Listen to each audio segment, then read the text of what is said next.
Well. Hello and welcome back to Final Fantasy XIV. I hope you're having a great evening, morning, day, wherever you are. The grand finale for Dragonsong's Reprise is on the menu today. Unfortunately, I had to delay stream a little bit. I originally had planned to start earlier and do a cool review of the fight. We'll see if I can do it after.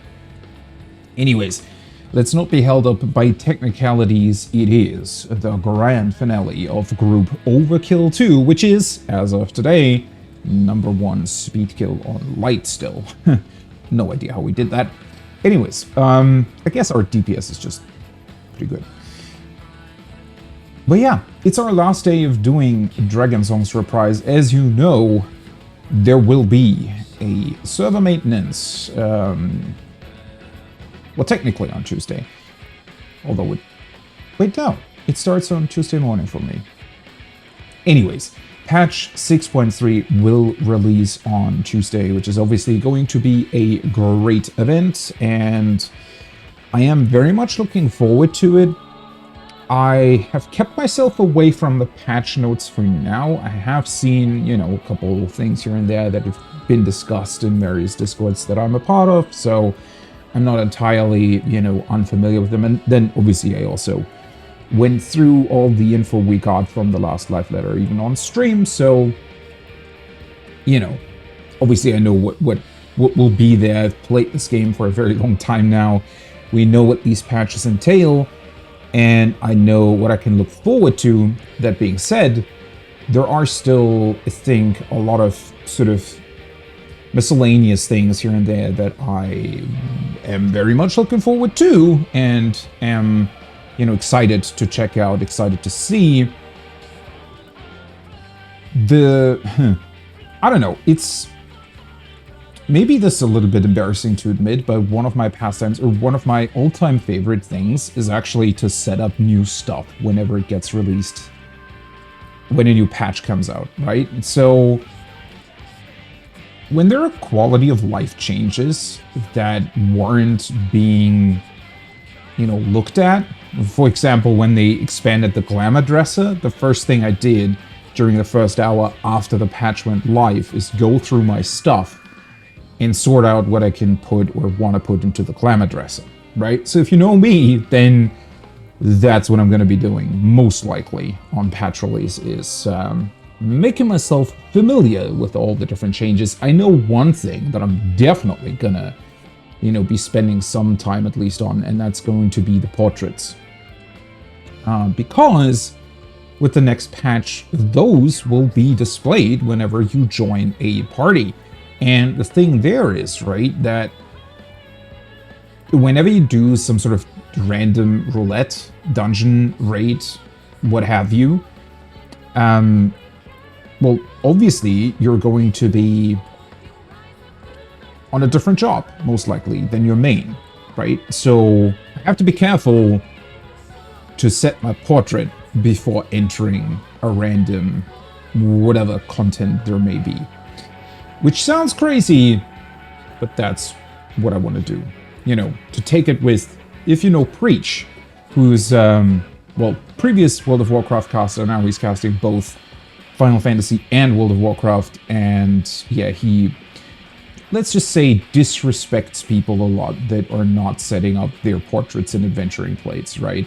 And to be honest, I do agree with him to an extent. Obviously, it's a bit exaggerated, but I like the feature, and I think it's just cool to show your character off, and honestly, it just adds a lot of character to the game itself.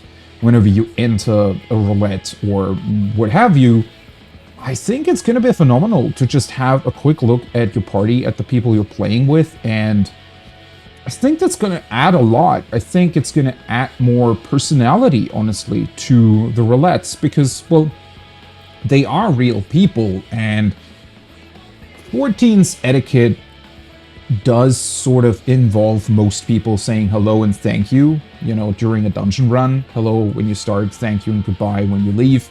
That's just kind of, the normal etiquette. Not everybody does it, and it's fine if they don't, but that's typically what you will see. And then maybe, very, very occasionally a little bit of chatter whenever there's time. Main scenario would be probably the main candidate for that whenever there's, or when something's happening, right? When people are, for whatever reason, wiping on the last boss of Labyrinth of the Ancients, stuff like that, then there's going to be some chatter. But I think adding the portraits there is going to add a lot of personality to those random roulette runs, and setting those up will be one of my first things that I'm going to be doing when the patch releases.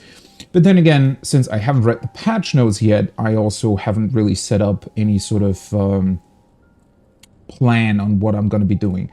The two big things that I know is that on Tuesday, I'm going to definitely be running the new Alliance raid as soon as possible. So I'm going to start with that story. After doing all the technical things and checking out the new quality of life changes, because that's the most, like, there's nothing more exciting than doing an Alliance raid on release day. It's just chaotic fun, and it's really, really great. So whenever you have the chance to do that, just do it. Because people will also spam that stuff, right? Most likely they'll either be interested in the minions or the glamour, or they just like the raid for whatever reason. They like the music, right? There's a whole range of reasons for why people spam these things as soon as they come out. Meaning that, as you know, the later you get in, the more people will likely already know what to do. So it's the most chaotic fun when everybody's new.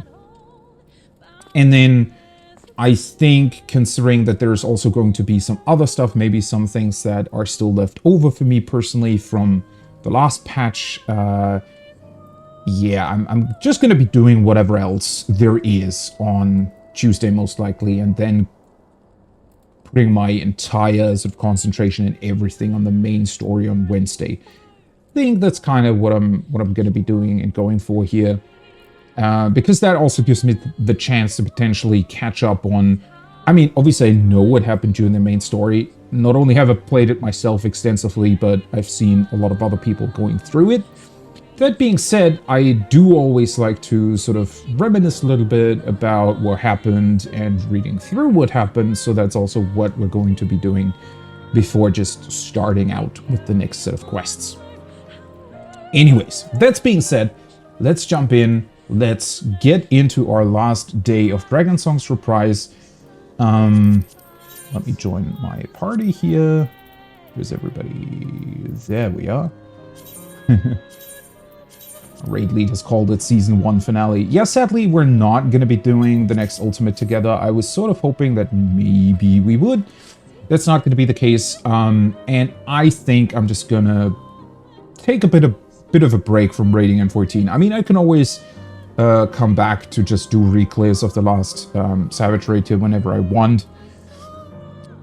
It's with a bit of a, you know, sad feeling, because I was very much looking forward to this Ultimate specifically, but I think it's just not the right time for me. And, well, obviously I can always come back to it. There's going to be a huge stretch of time after, well, 6.5, but also at other points in time to go back to that Ultimate and do it. And I think, yeah, that's what I'm going to be doing. It's just not the right time currently. I want to check out a bunch of other games, and as much as I'm going to be diving into 6.3 in the next, or in the upcoming week, I want to return to Divinity, I want to return to Demon Souls, and then I still have so many games on my list that I just don't want to put all my energy into 14. And as much as I enjoy raiding, as much as I like Ultimate, as much as I love, absolutely adore the Stormblood raids, I think it's just not the right time for me personally at this point. And as I said previously, it's not even a big deal, because I think I'm going to be enjoying the fuck out of watching everybody else go through it. Because, you know, as much as it sucks having mechanics spoiled for you, it's not that big of a deal, and honestly, there is so much fun in watching those other parties go through the Ultimate prog that, you know, it doesn't really take much away at all.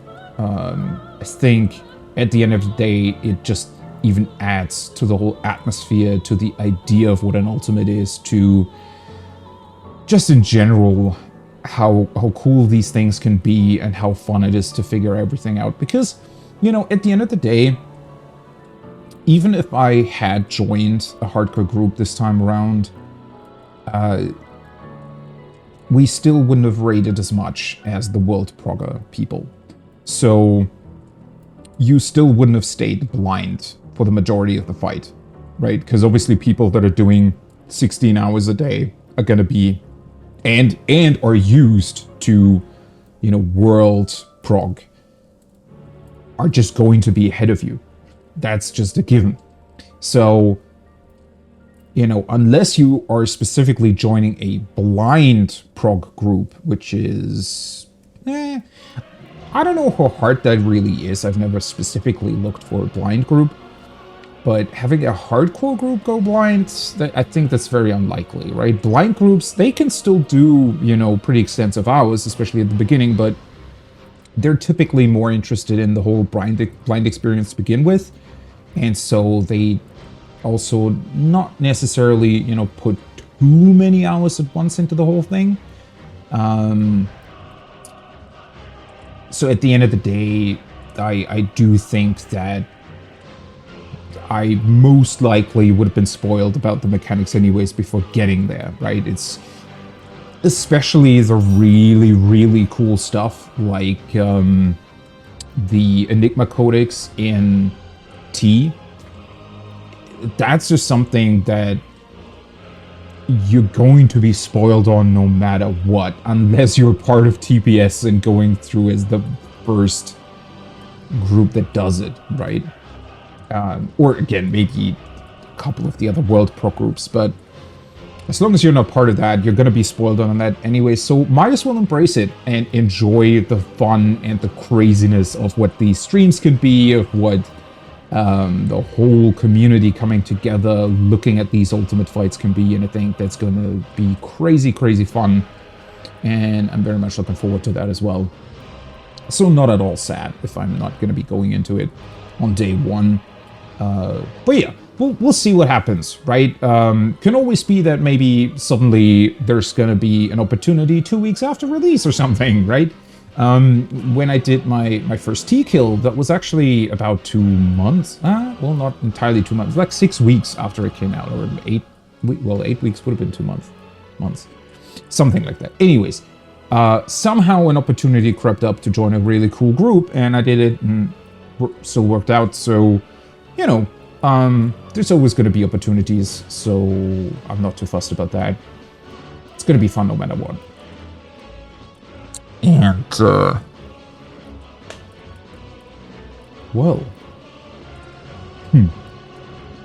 I still have to review Dragonsong's Reprise, so it's not, you know, I don't want to speculate too much about the upcoming fight. The thing is, they can do a lot, and, well, a couple of things are definitely given. So first of all, Yoshi P already pretty much confirmed Hello World is going to be there, but he said it's going to be the real Hello World, so I'm very much looking forward to that. I really don't know how they're going to do it, right? The obvious thing would be, as we've already seen that they're starting with the 011 Omega, the obvious thing would be to do kind of a T fight, right? In that it's going to be the 011 Omega, maybe there's going to be a level checker at some point in there, maybe the fists are going to come in as some sort of ad phase. Then it's going to transition to the 012 phase 1 models, and you're going to be fighting maybe both of them individually for a bit, and then they're going to come together for phase 3. And then phase 4 is going to be, you know, the final bit from 012. Or alternatively, there's going to be another version after it, a sort of part 4, just like Perfect Alexander was. Which, don't know how they would do that, right? Since, well, with Alexander, they had the cool setup of just combining all the robots. With Omega, we kind of already saw it. I mean, that was its final form, right? So thematically, it wouldn't really make sense for there to be yet another one. Because it's already, the way it's designed and the way it looks, it's already supposed to be this crazy, malfunctioning machine that doesn't know what to do anymore.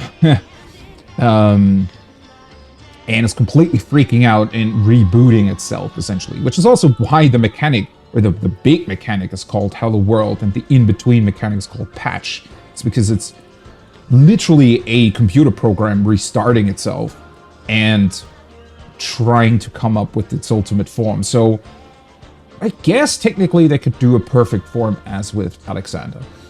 So the thing is, though, them implementing the fight kind of like they did T is going to be the obvious call. But they also mentioned that they, at least from their perspective, came up with something really, really cool and unexpected.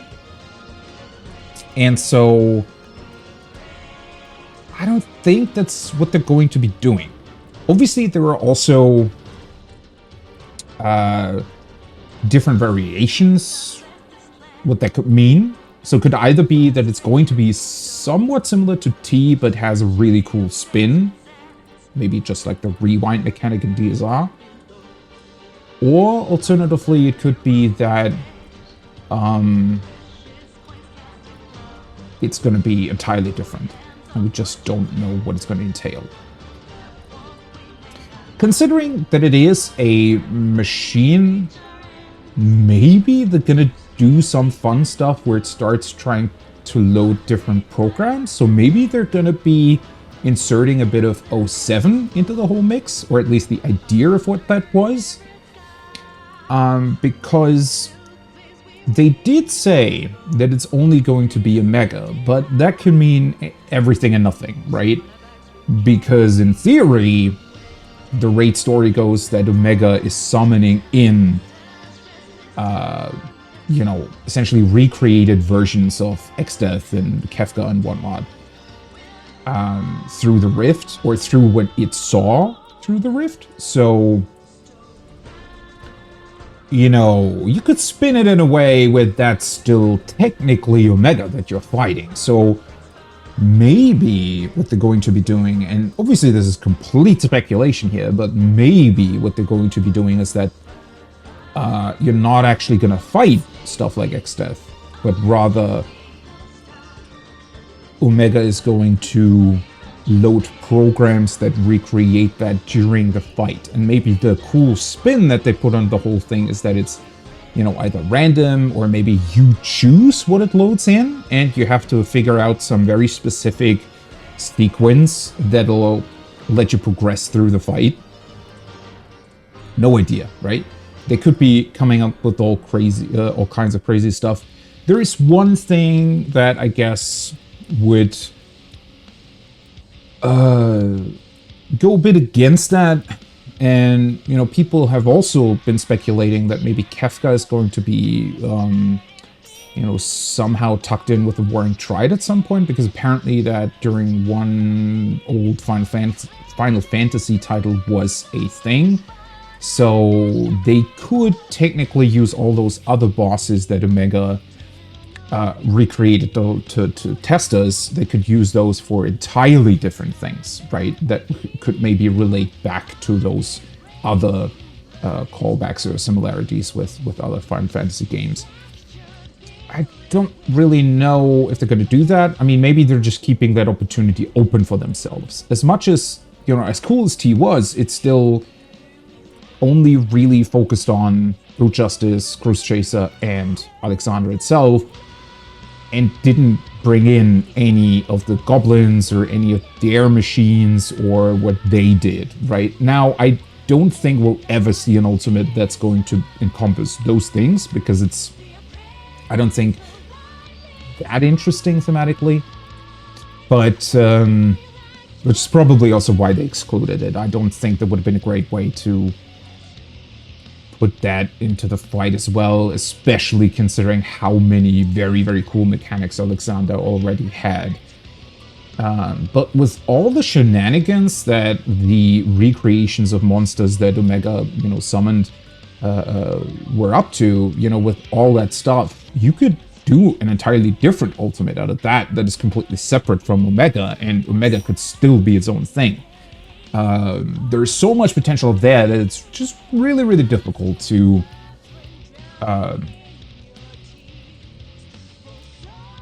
really... I mean, I think you can...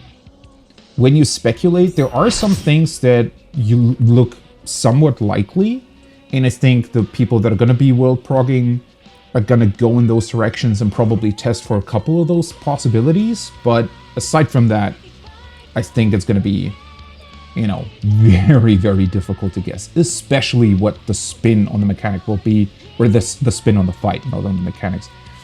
For the mechanics, you know, I think that it's, you know, everybody knew that Hello World was going to be a part of it.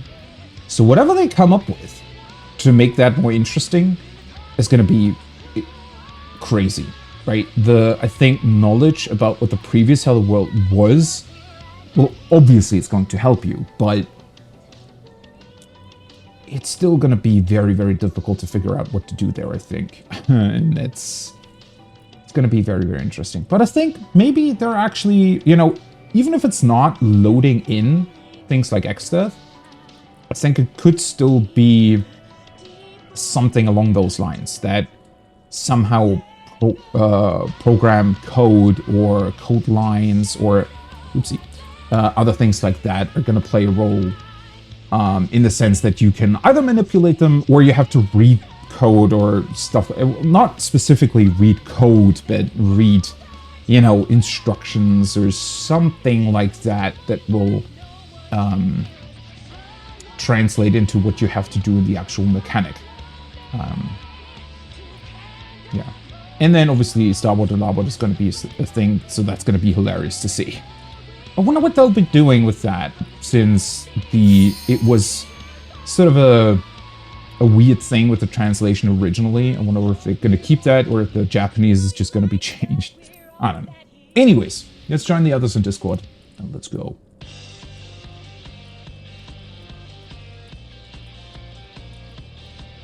Hello.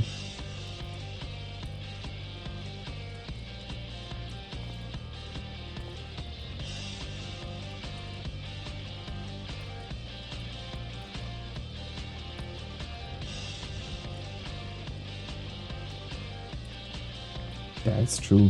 Yeah.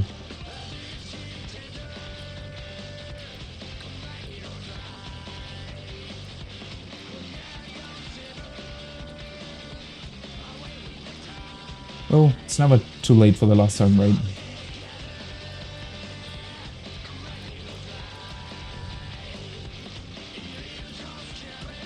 We'll just speed kill 6.4.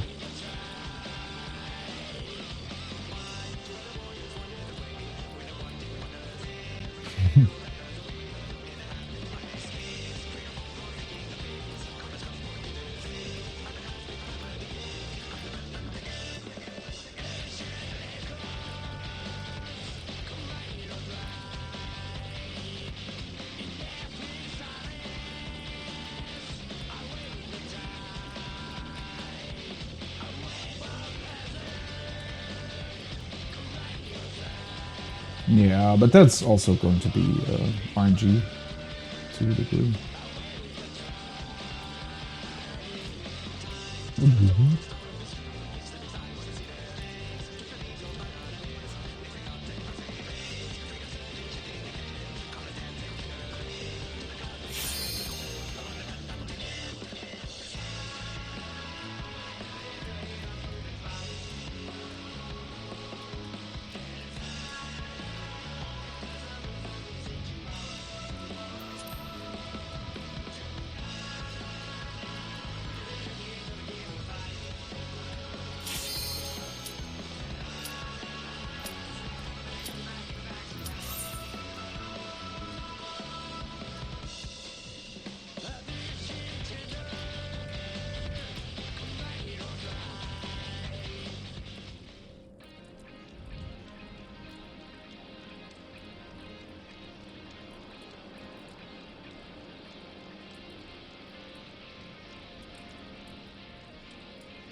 Nobody saw that.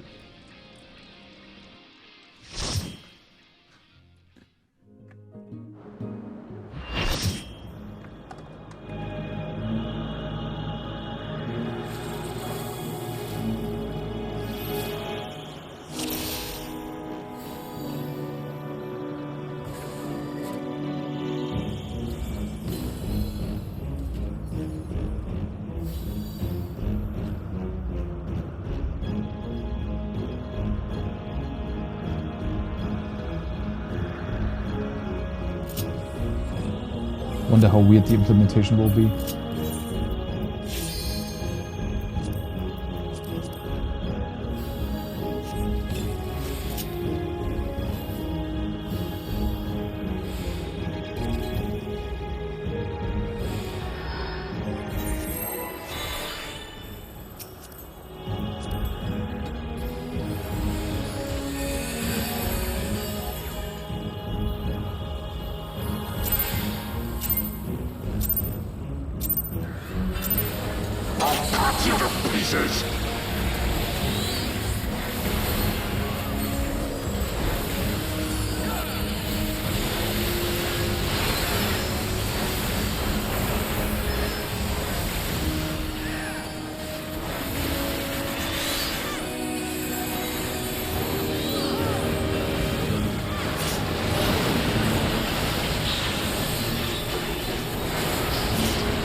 I just did it the hard way too, I'm pretty fine there.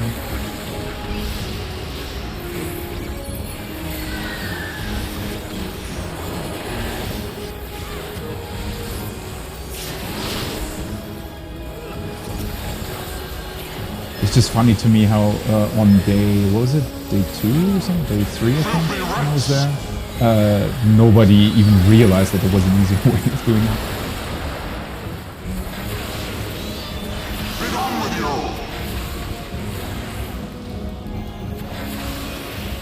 Yeah.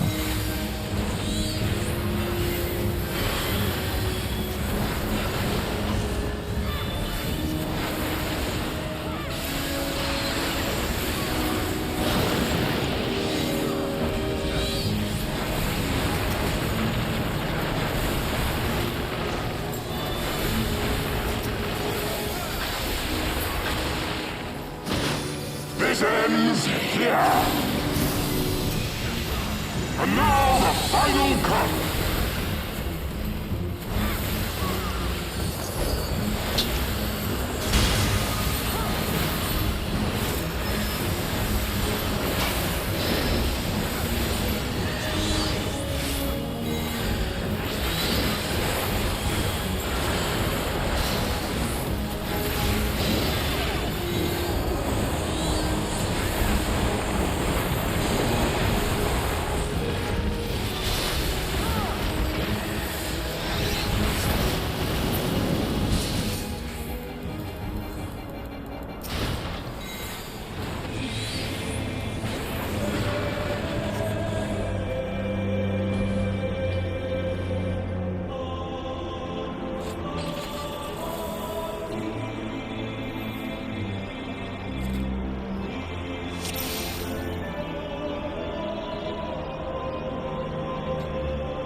Only right.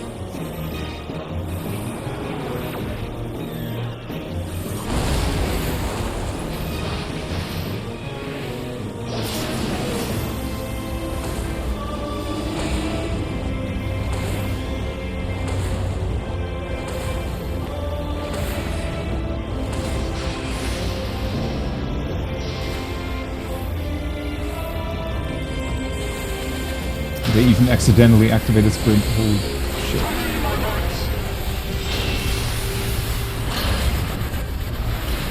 Yeah.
This ends here. And now the final cut.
left.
ranged.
All hail the Amazon.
This ends here. And now the final cut.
Fire tonight.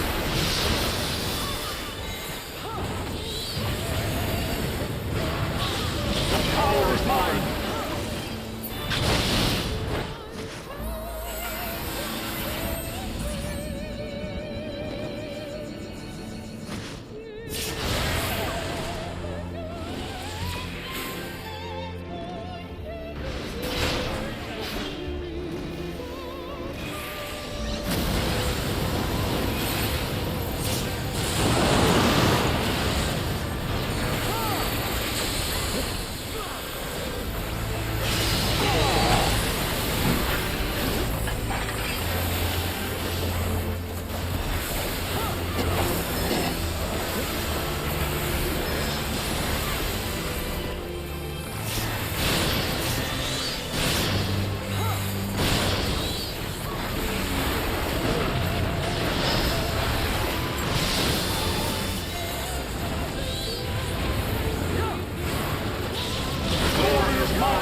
Got it.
adjusted to small.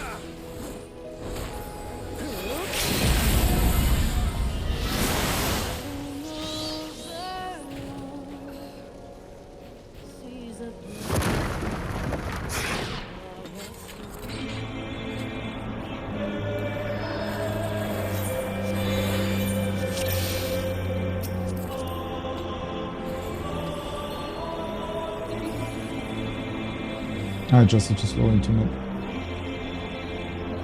Or rather, I over-adjusted it first.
And now the final cut!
Oh no, she was waiting with you.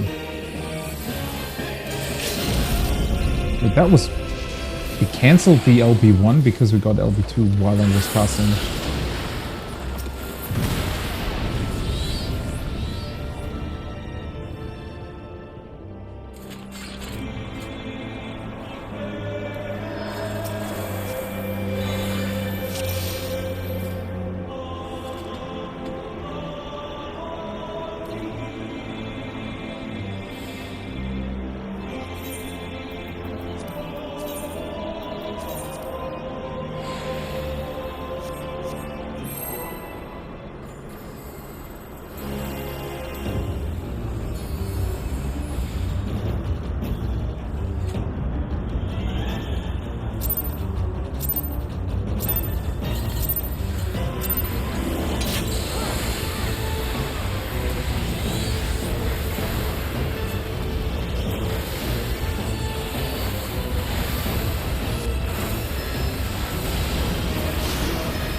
Right. Argument.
Wait or right? I go right.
They're dead.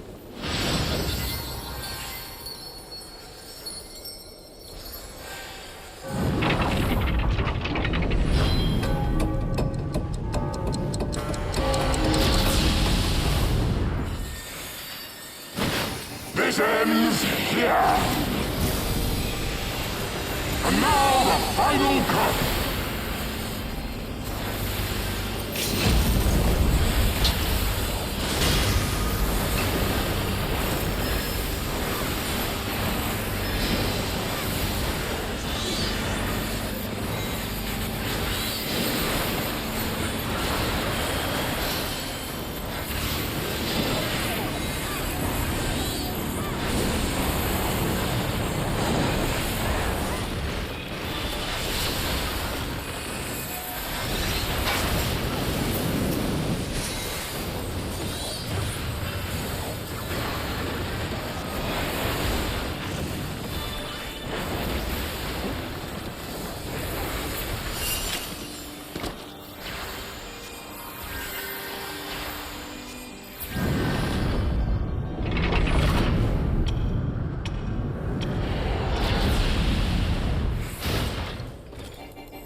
My reign begins.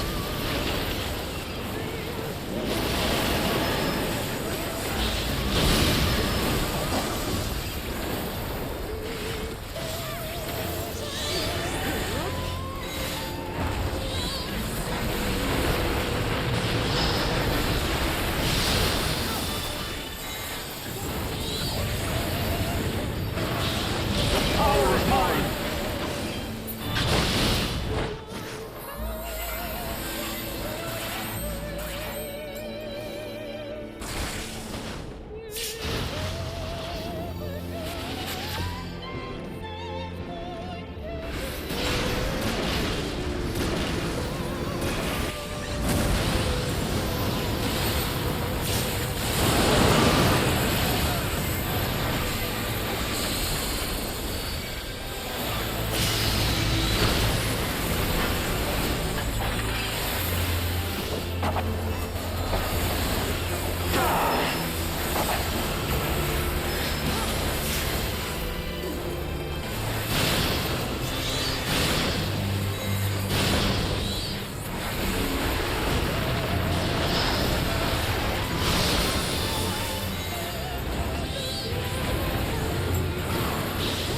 Glory is mine.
Wait.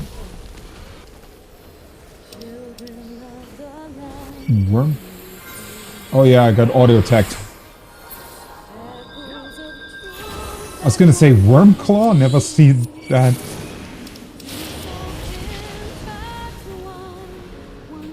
I don't know.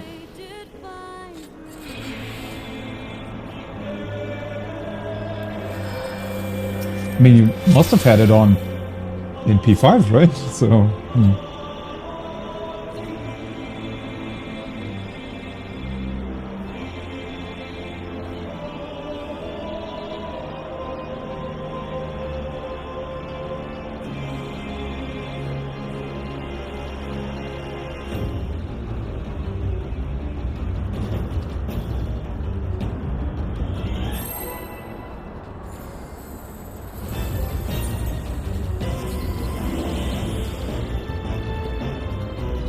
smacked.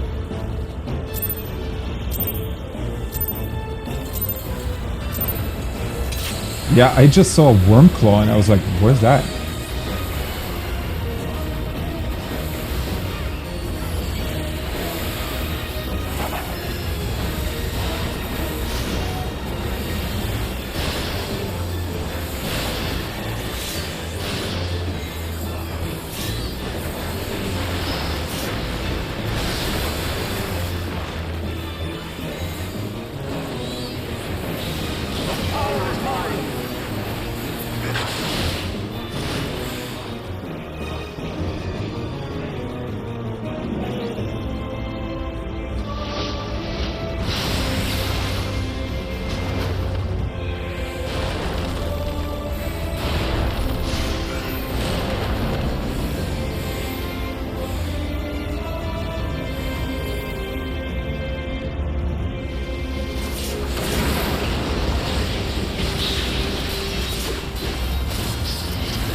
technically it's not forgotten if you accidentally turn it off, right? Ranged.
I go right.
This ends here.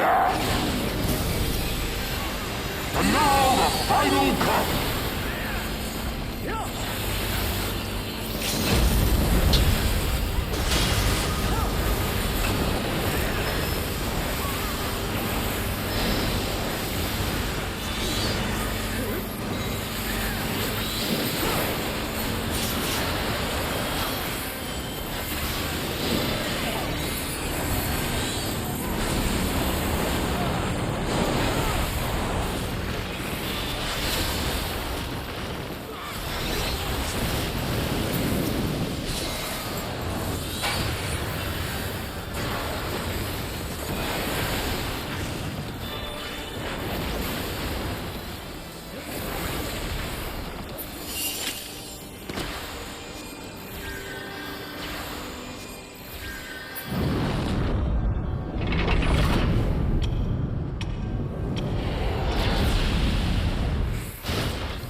here!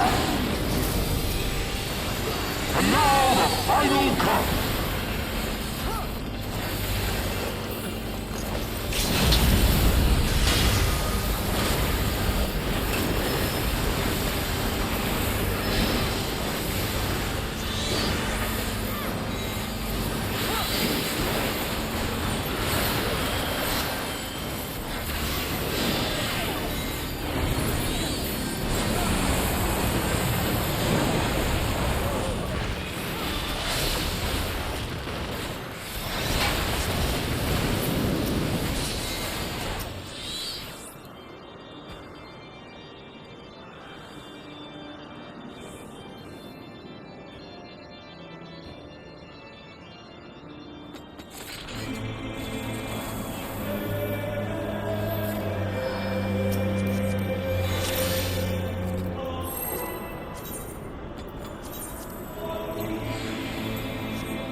Still have coupons. Shit, no, not one.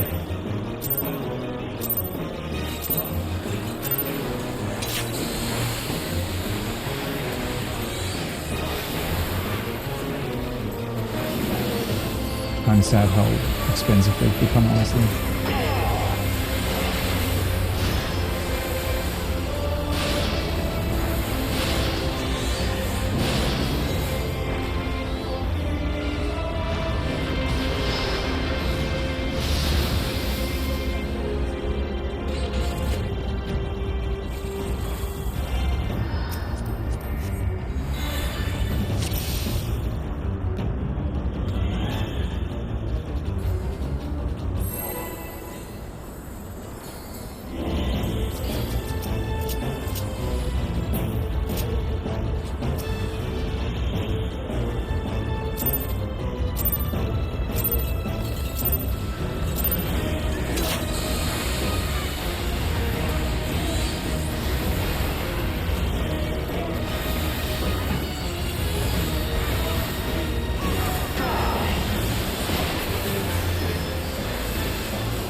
range.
shall bury you with your...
This ends here.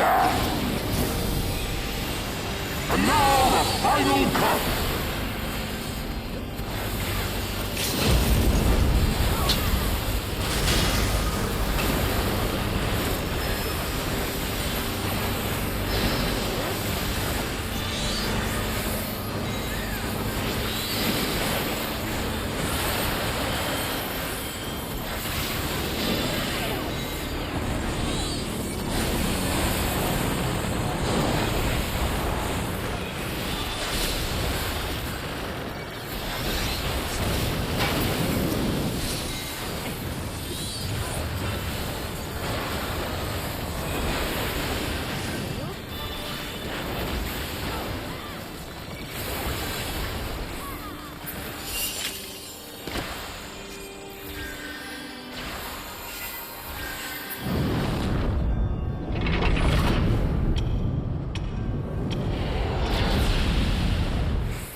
left.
Well,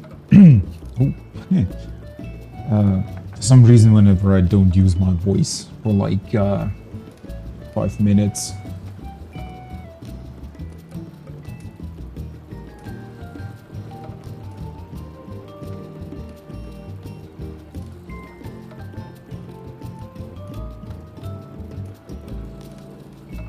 yeah. Alright, we're gonna take a bit of a longer break this time, like not super long, and I'll be back beforehand anyways. But, yeah, I think I don't know. I still have fun. Like, it's our last session. I honestly, I don't care whether or not we kill it or not. It's been fun so far. We had a couple of interesting and weird wipes for some reason. Where I'm not even quite sure how that happens. For example, I died to an auto attack from Hellsvelger one time, which we've never had before. Then we died to, I think, one of the tanks forgetting to move in the rewind phase, which is another thing where we only really died once ever. So there's a couple of, interesting bits and pieces today, and I'm all here for it. I don't mind it. It's funny. And I'm sure we'll get at least one kill today anyways, so yeah. It's fine. That being said, we are taking a bit of a break to recharge. Everybody who's maybe still a bit tired for whatever reason, maybe they'll be able to get like a super quick 5-minute nap in. Or rather, focus up. And then we'll be ready for round 2. The actual final round and final lockout of our Dragonsong Reprise proc and reclears. Honestly, already feels a bit sad to say that. Well, it's gonna be fun, I promise. I'll be back after break.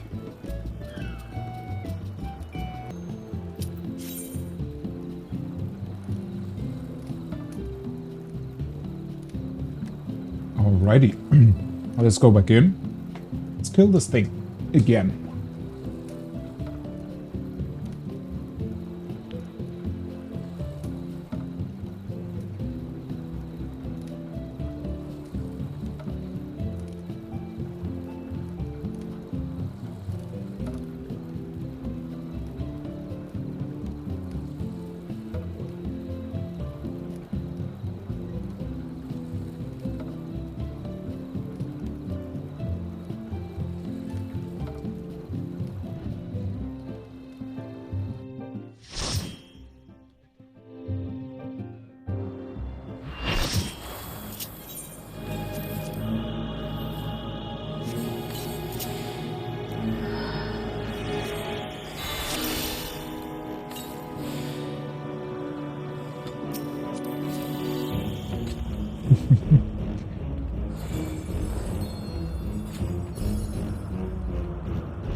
I'll cut you to pieces!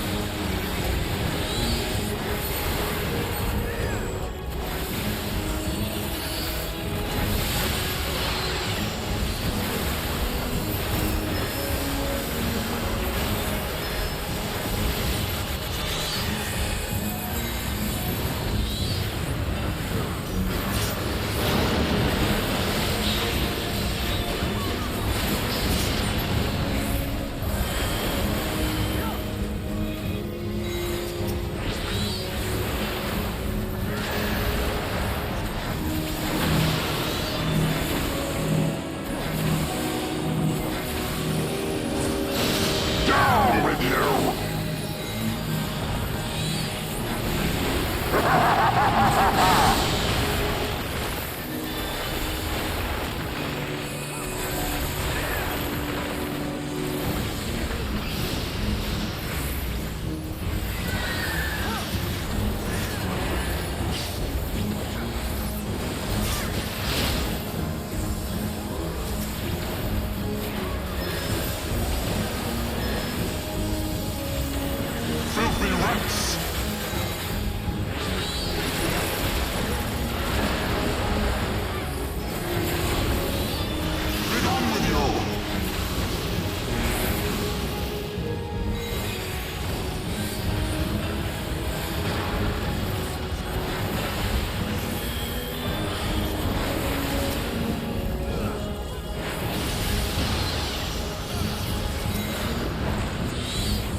ends here. And now the final cup.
Absolute favorite Heavensward quests.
This ends here.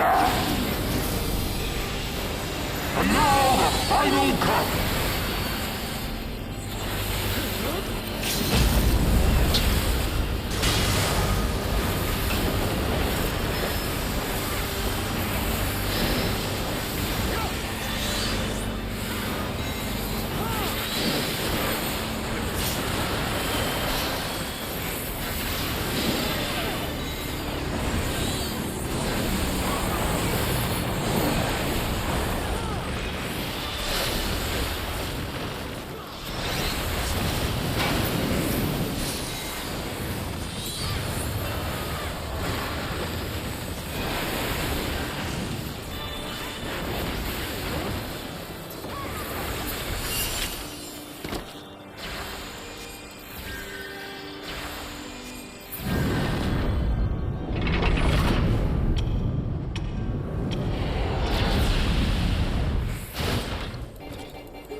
Right?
Owning it.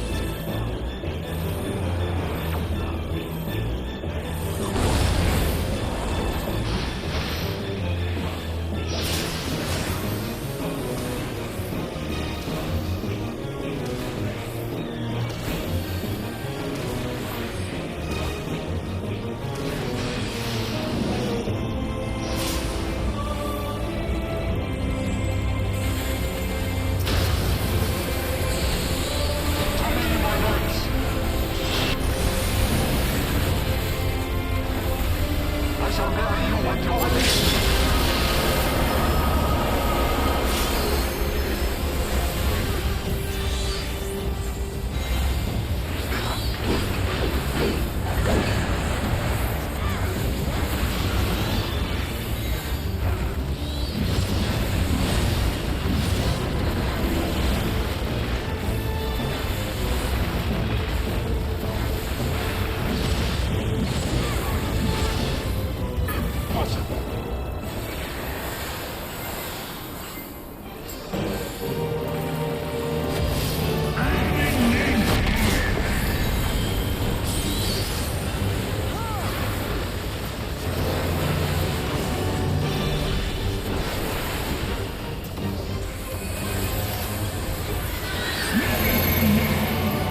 This ends here.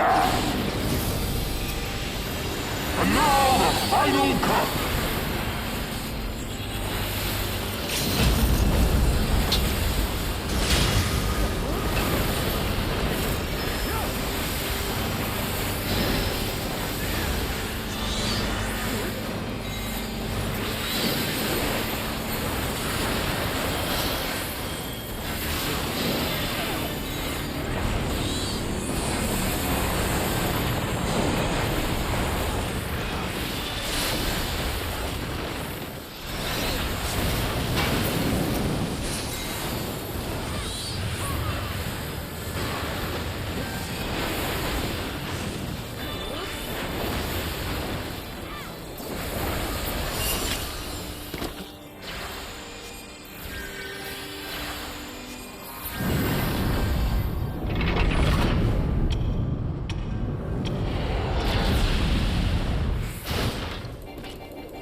Right.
Right.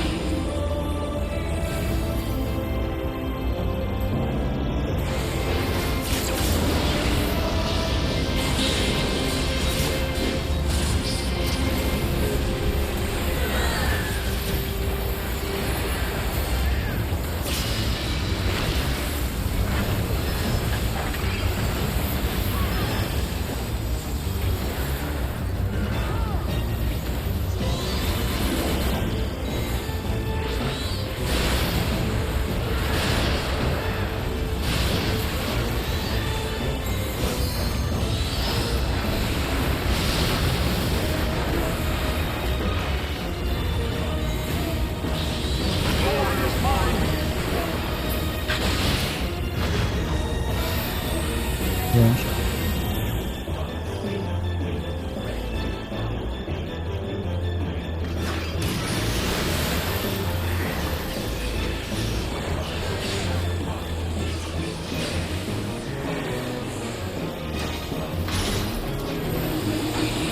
Only mid.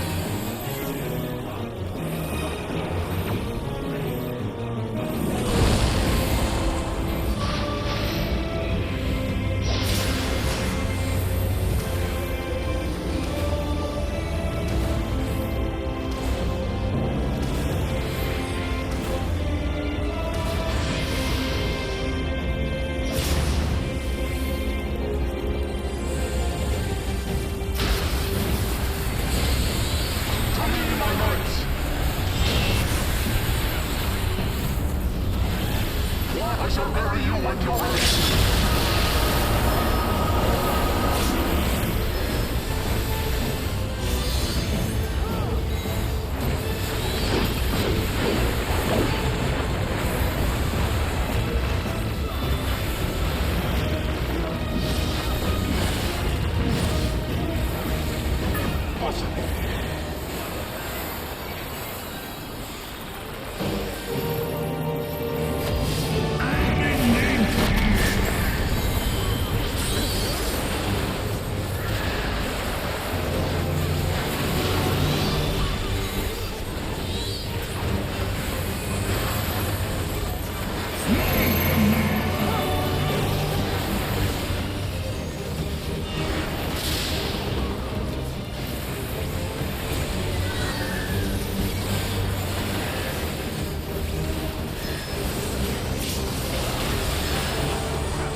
Mid or left?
I have no idea how that happened.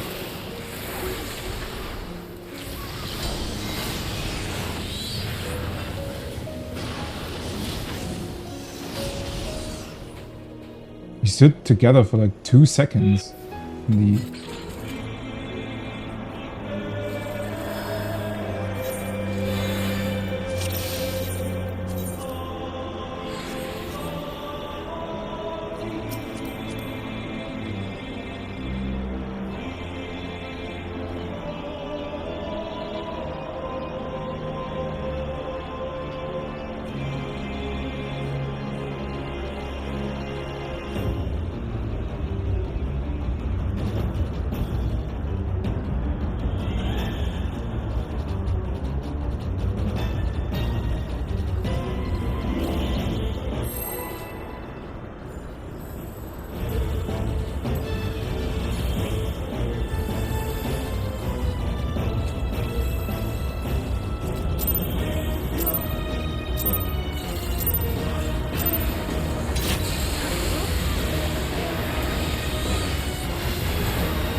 might be better now. I don't know.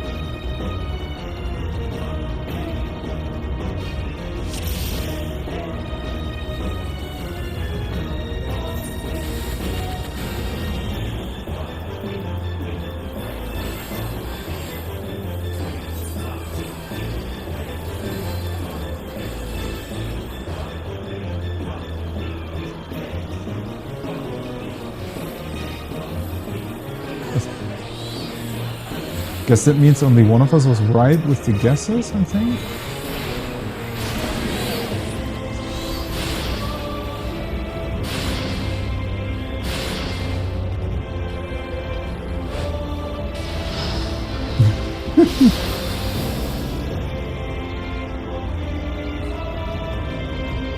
Today was just a testing session.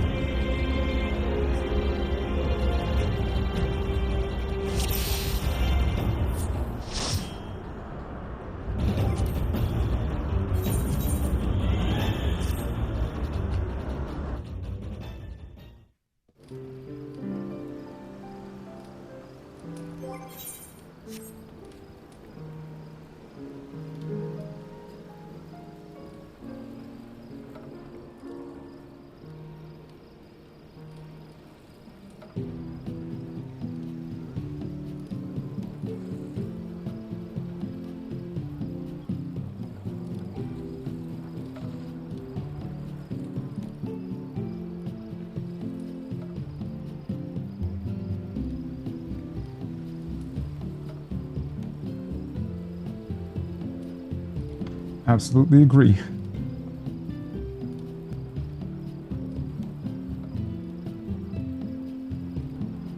True, we didn't have the Lala sacrifice today, I guess. The kill.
I just pretty much agree with everything.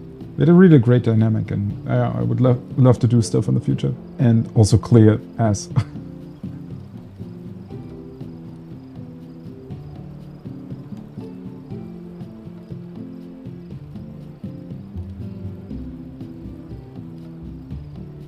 I need a UCOP curry.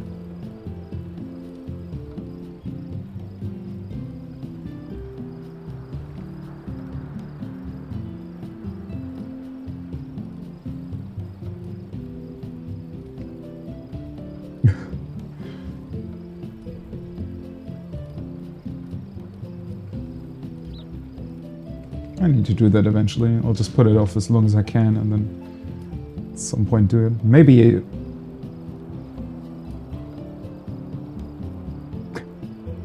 that would actually be great. Maybe eventually they'll patch it or something. I'll do it once they introduce the umbrellas for Ultimate.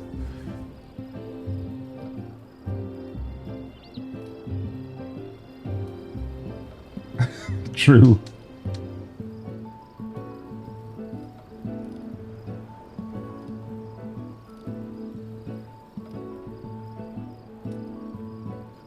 Best reason to do Ultimate adventure plates.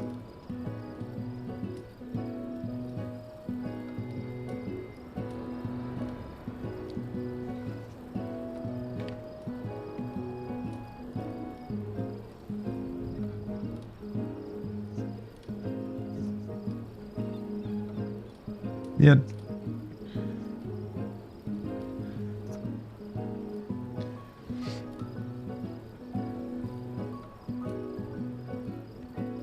This was just a cliffhanger, yeah, so that season 2 gets funded.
That's a brilliant name for a Link Shell.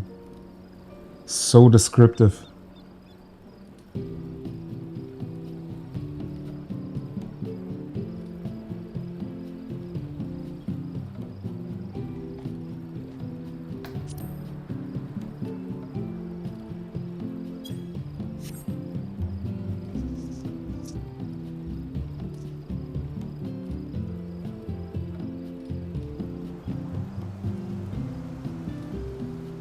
Hope you guys have fun with 6.3 and good luck to those who hardcore raid the Ultimate right away.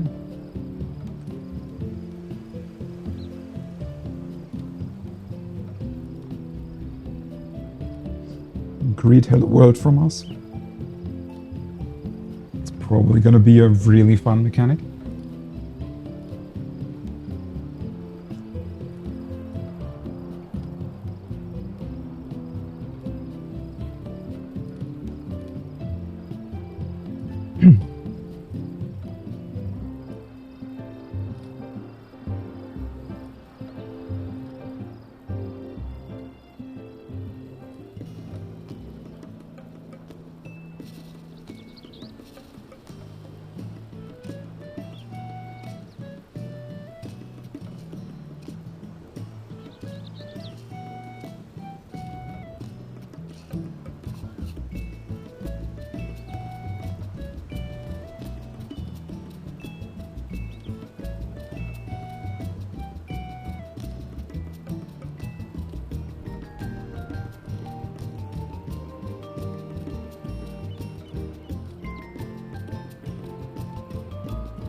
was planning on doing it earlier, but just didn't have time.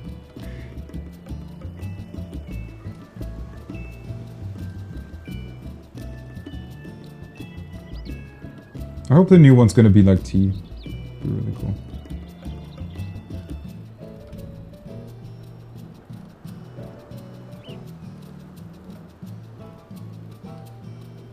Yeah.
The new Extreme's probably gonna be locked behind MSQ again, right?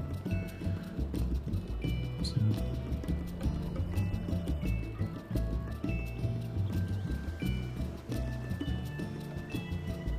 Yeah, the point 3 is always main story, right? Yeah.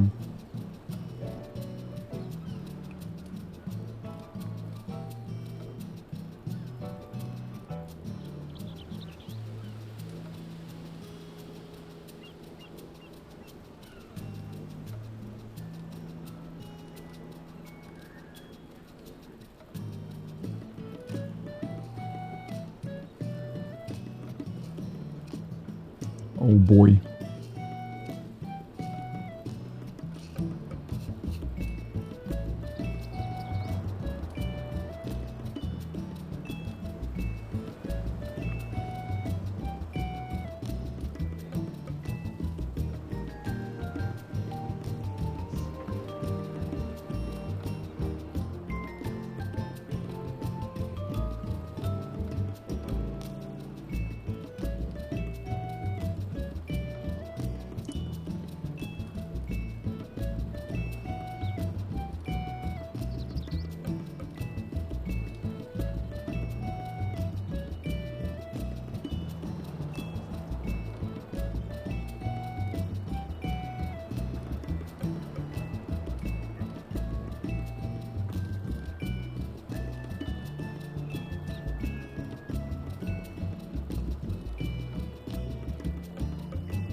I mean, people will complain, right?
True endgame.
They didn't know what happened if you didn't pass the vow.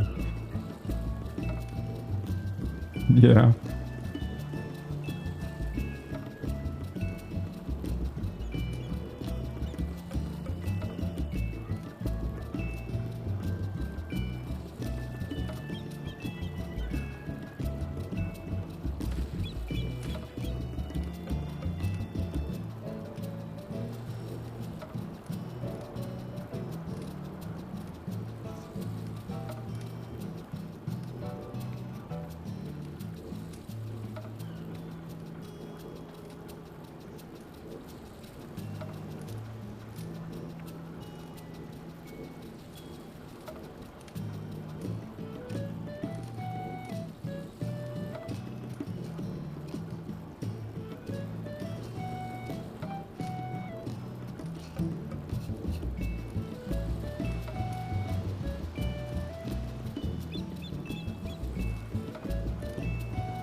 All right, just as a quick update, we're kind of winding down with the static. I'm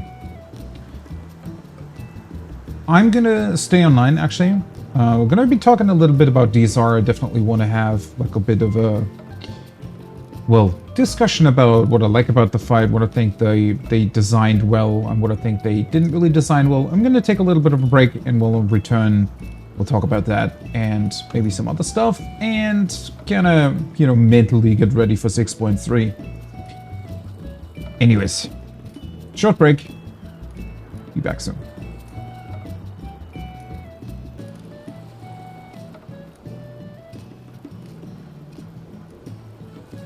Alrighty, there we are. Let me just really quickly go over here to...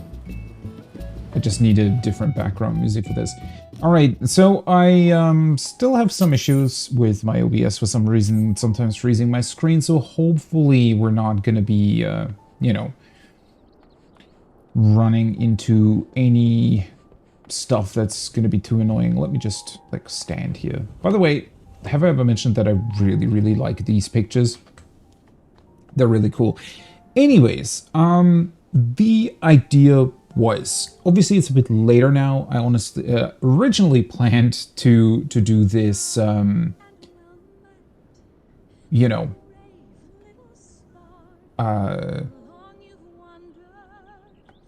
what's the deal? Before the raid. That's what I wanted to say. See, well, I'm getting a little bit tired here, but I still just, you know, I thought it's our last session, and I didn't want to do it tomorrow. It kind of felt weird to do it, you know, separately from our raid day or whatever. So I think my idea was I just wanted to a little bit casually talk about DSR, what I think about the fight, what I think about it in comparison to the two other ultimates that I've done. I can't really, you know, compare it to UCOP because I haven't done that. I've only really seen that, but also Ultima Weapon Ultimate. Well, I did that in Shadowbringers, right? So,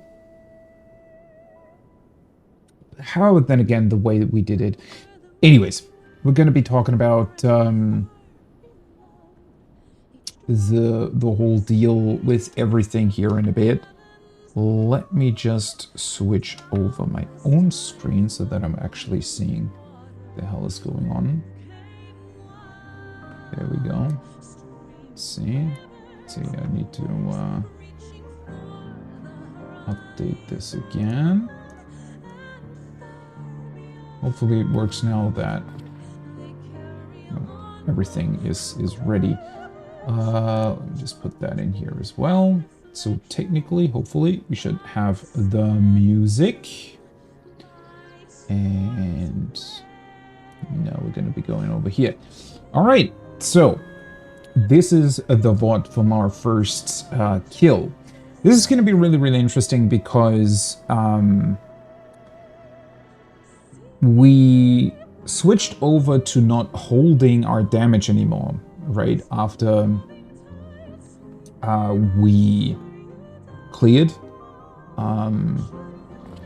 though actually we cleared, how was it? We cleared, I think, on a Wednesday, something like that. Cleared on a Wednesday. We still had a session on Thursday where we were still holding, and then for the subsequent Sunday we actually switched things over, and we made sure to figure out how to do the entire thing without holding. And I'm honestly really glad that we did that. Well, first of all, everybody wanted to have, you know, somewhat adequate parses. I'm typically not somebody who really cares about that. Like, I really don't. Obviously, it's fun seeing your own numbers go up, and it is a confirmation for myself to say, hey, I'm doing things right. I'm not a liability to my team. I know what I'm doing, right? And it works out the way I kind of planned it. But that being said, you know, the big reason why I also don't care about parses really is because a lot of it is just simply RNG, especially with this fight. Once we'll go through it, you'll actually see that a lot of it kind of,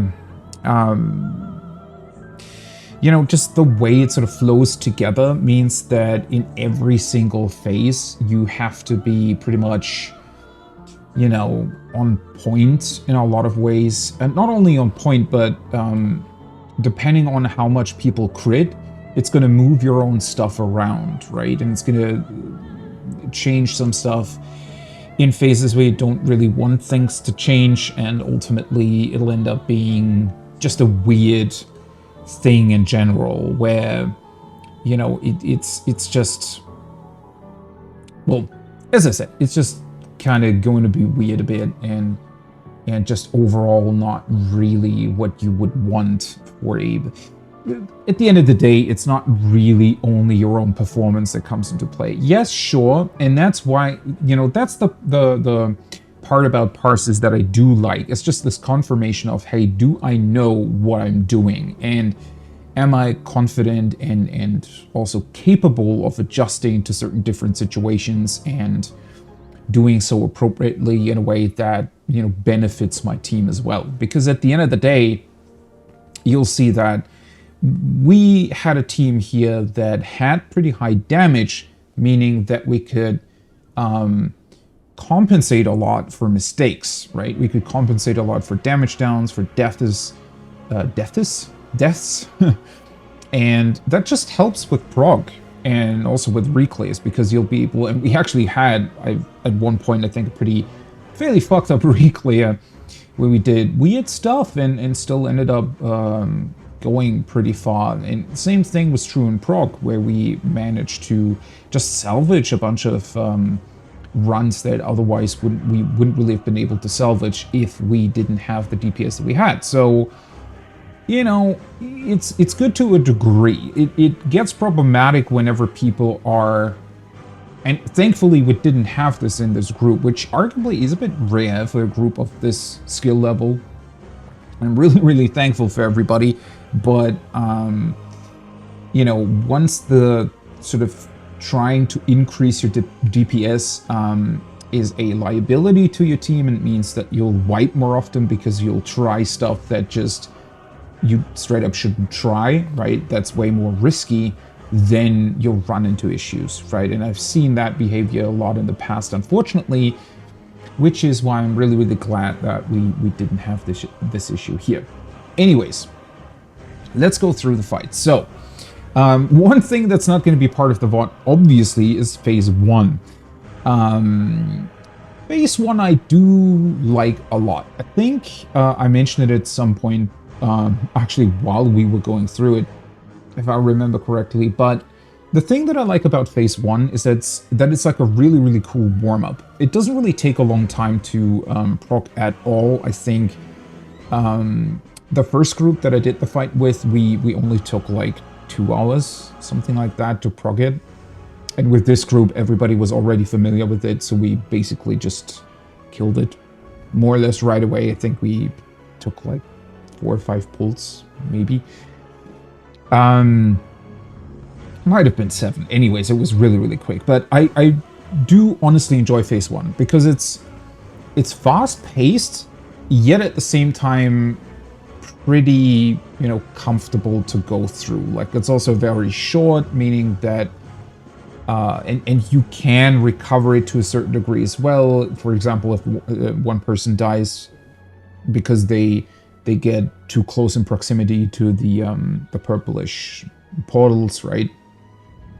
So it just has this feeling of a nice warm-up session that, but in a really, really cool way. What I like so much about Phase 1 is that it's way faster paced than a Savage fight, yet at the same time, or most Savage fights, I should say, obviously not all of them, but at the same time, not really that difficult, right? So I don't know, it just creates a very, very interesting and nice setup and a cool baseline for doing the fight. And then obviously the whole lore reason for why it happens and the rewind mechanic of this fight then at the end mean that it works out pretty beautifully in how it does things. And honestly, when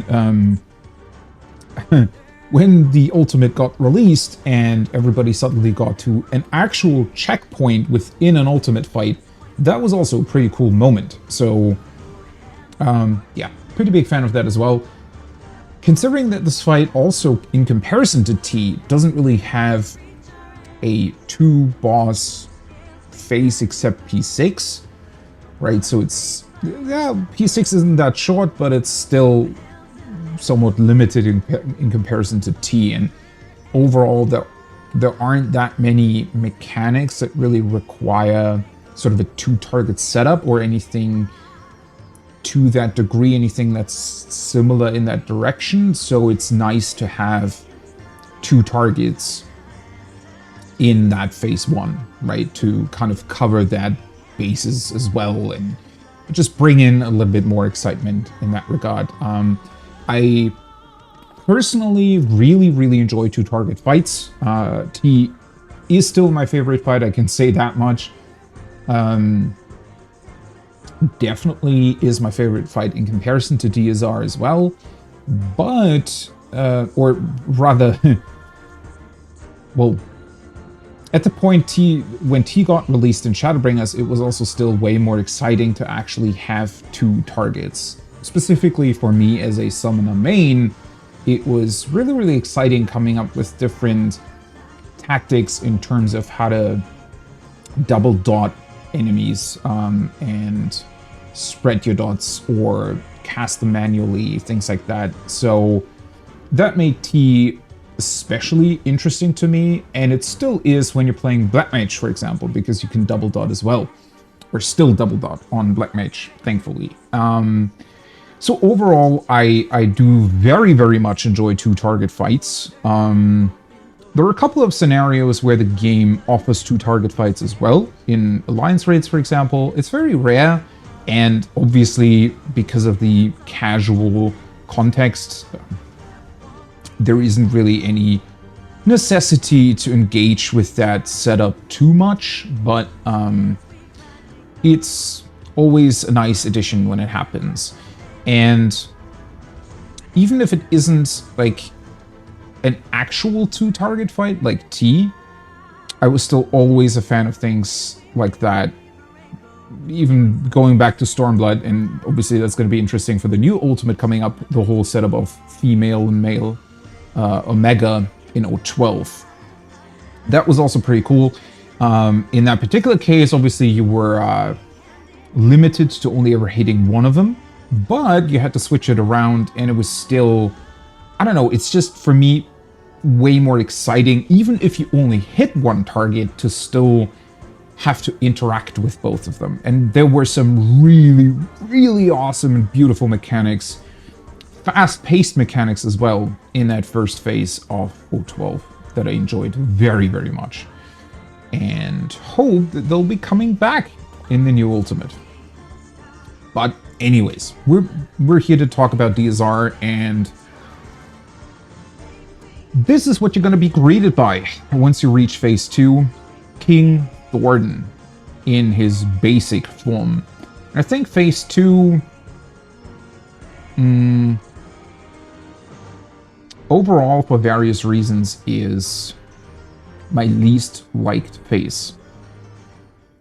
Which is quite interesting, because I think a lot of people would not only agree with me, but probably most people might be listing the same kind of reason for that. And that is just, it's the first phase. It's the phase you go through the most during proc, and whenever you do the fight, you know, you'll always be doing this phase. Whereas the later phases are definitely more interesting simply for the fact that you don't do them that often. So whenever you do get to them, they're more unique, they're more interesting, more engaging than this one.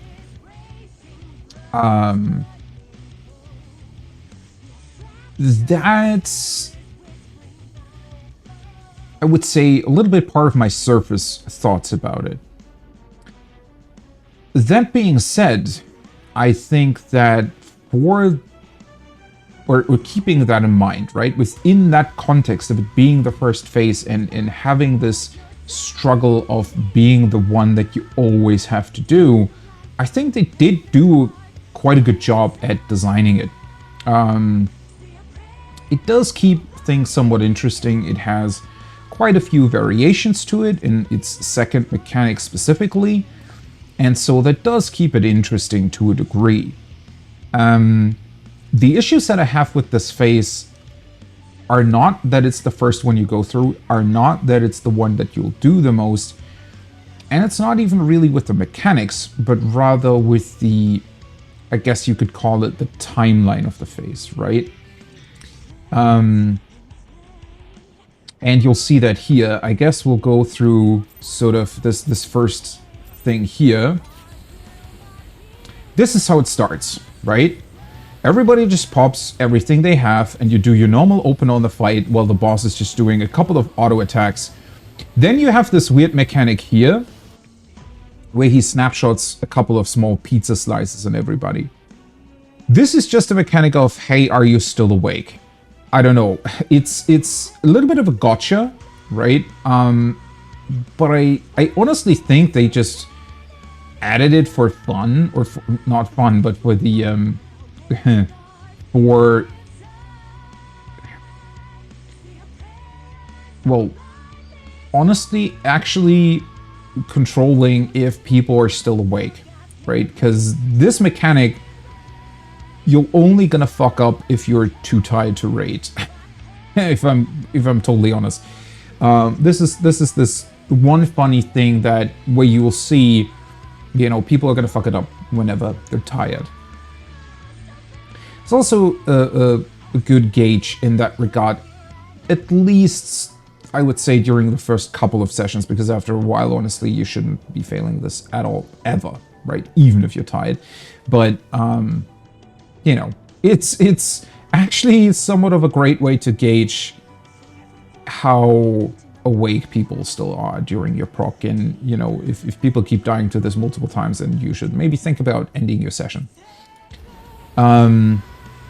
But anyways, overall, you know, it's a couple of auto attacks. It's this multi-hit tank buster that's not really engaging or interesting at all, but does require the tanks to put up some mitigation. And then we're straight into the first mechanic. And that's my main core issue with this phase and why I think it's not that engaging. Certainly not that engaging in comparison to what jackdaws are in T. Or the entirety of the phase 1 in T, honestly. And I know that I mentioned this in the past, but I think in terms of design, there are two big limitations that are placed on this phase. And both have to do with how the fight continues later on. So first of all, I think in comparison, T's first phase is a lot more intricate. But looking at the entirety of the fight, T also has less phases altogether, meaning that every individual phase will just naturally consist of way more mechanics and more intricate ways of interconnecting things. Now, personally, I would say my personal favorite here is T. I think more interconnected, more complicated phases in general are just more interesting overall. And specifically with T, I think you'll also see that the first phase overall is just way more engaging. And they still manage to make the initial setup very, very, you know, similar to this one, where you have a whole bunch, or where you have this actual opener in there, right? You'll still allow everybody to at least have 15 seconds of just bursting and, you know, getting ready to actually engage with the fight. T does that as well, but T then opens up with the two or goes into the two bosses scenario and just keeps things rolling the entire time. This fight doesn't do that. And, well, as I said, I think that every individual phase in comparison to T specifically in DSR obviously needs to be a bit more on the simpler side in comparison. Doesn't mean that the phases are simple at all. I'm just talking about the, I guess if you were to count the overall number of mechanics that appear in any given phase. Obviously, since there are more phases, every individual phase will be a bit shorter, will contain a bit less mechanics. which is completely fine. And then there is another restriction on this phase specifically because it does get sort of recreated in the alternate timeline later on in the fight. So phase 5 is a bit of a mirror here in that it has a lot of the same setup, just that the mechanics change because of Thornton's different, aura, different abilities and whatnot.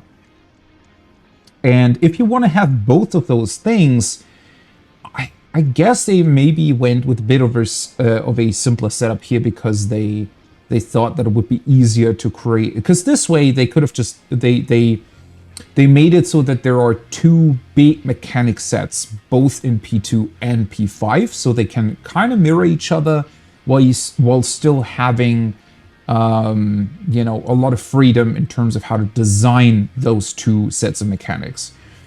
And I think that's not necessarily the worst idea if you had done a more intricate mechanic here that, interconnected the entire phase instead of it being these very, because the mechanics here are very separate from one another, right? It's damage, mechanic, damage, mechanic, damage. Same in P5. Whereas in T, I would say everything flows a lot more together, right? There are things that, sure, there are mechanics that are contained within themselves, but everything sort of flows from one state to the next, and there rarely is an actual sort of breathing phase in there. So from a design standpoint, especially if you do want to have the setup of mirroring the phases and making an alternate version later on, it's definitely easier to do it this way. I still personally am not the biggest fan of it. I don't think that it's bad. I think the mechanics are pretty cool in how they play out. They're not perfect, but good. It's just that, specifically as a DPS, because as a healer, at least you have to heal the tank, and as a tank, at least you have to put up mitigation for the tank busters and stuff that are happening. But as a DPS, it is simply the same as hitting a training dummy. And I wish that it wasn't that. I mean, towards the end it gets a bit more interesting with the broad swings, but for now it really is just this. And I think that they should have done something else here. I wish, honestly, that maybe instead of making this first mechanic set simply that, right, a set of mechanics, I wish that it would be completely integrated into the damage phase, and then it would swap over to a second set of mechanics with the meteors later on that is separate from hitting the boss. But because honestly, I think you could actually set up this first set of mechanics in a way where you can still have uptime, and that just would have made it a lot more engaging. You could stretch it out a bit, right? That's the thing. So since now we have a damage phase, then the mechanic, then the damage phase, if you were to make it full uptime, you could just take what we already have as these mechanics and stretch it out over the same duration as those three things combined, which would also mean that the mechanics wouldn't be overly difficult to execute while also hitting the boss, right? Obviously, they would have to be redesigned a bit, but yeah. This first set of mechanics, I mean, it's a great introduction to the fight, I think, but it's not really anything special.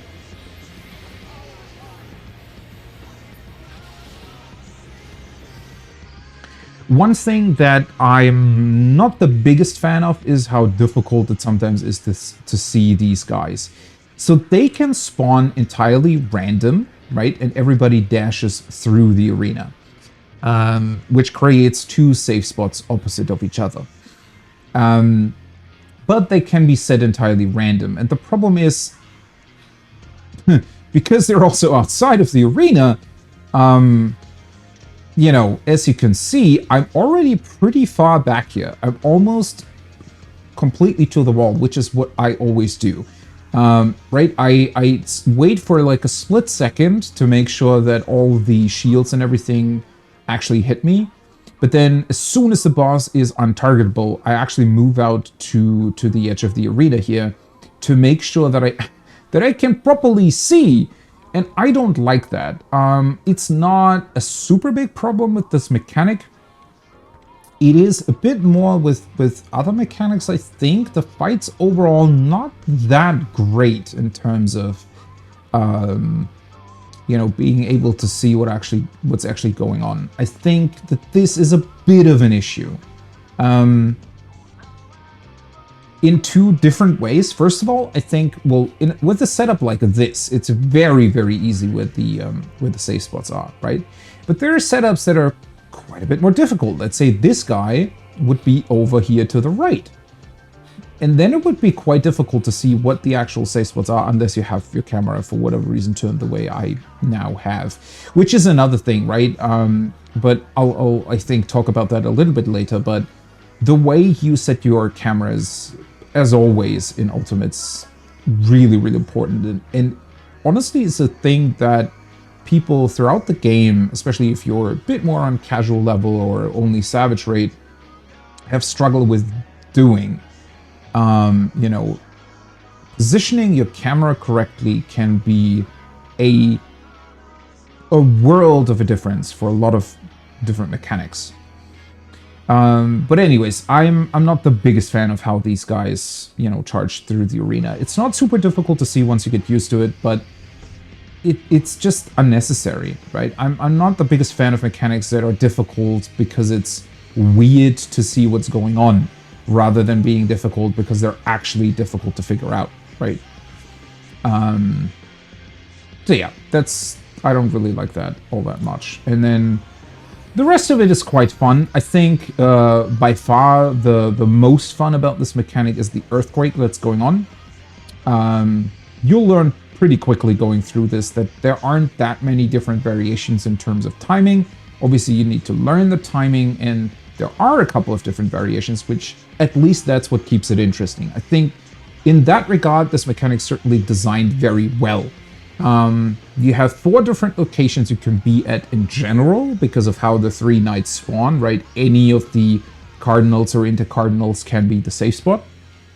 And then it's also different every time where the earthquake is happening, right? And that then goes into another part of the pizza slice AoE that is hidden on the ground. And as I said, depending on where the earthquake spawns, the timing here is going to be different. Then you do a straight line towards the boss and you dodge the pizza slice AoE. And it's honestly, yeah, that's the most important bit for me personally that does keep this mechanic somewhat interesting, is that it always varies and you always end up having different positions, which is also true for the second part here, right? Everybody gets a different part. A couple people need to stack. Tanks need to take their tether. Although, arguably, if I were a tank here, I think it would probably get a lot more boring, right? Because the tanks have the same job here every single time. So, yeah, I can honestly see this being pretty boring as a tank. And then you just take the corresponding tower. I mean, this is all... It looks fairly intricate when you watch it back, but it's very, very easy to execute, and once you get used to it. And they're honestly, like, this mechanic is sort of a gauge of how well your group's doing, I think, because honestly, in a competent group, nobody should ever fail this. Like, obviously, you know, people are tired, don't get me wrong. You can fail this. If people are tired, right, if it's been a long raid day or been a long day in general, people have headaches or whatnot, right? There can be all kinds of reasons why people fuck this up. But, yeah, it's still, you know, once you kind of get a feeling for your group, you can definitely gauge how well you're going to be progging the rest of the fight. Let me just put it that way, right? If people already are struggling on this or can't execute this every single time, then the rest of the fight, I think, is going to be a bit of a struggle. That being said, as I mentioned, it's cool that it keeps things interesting. It's cool that you have a different position every time. I think if you just look at the singular mechanic, it's designed very well.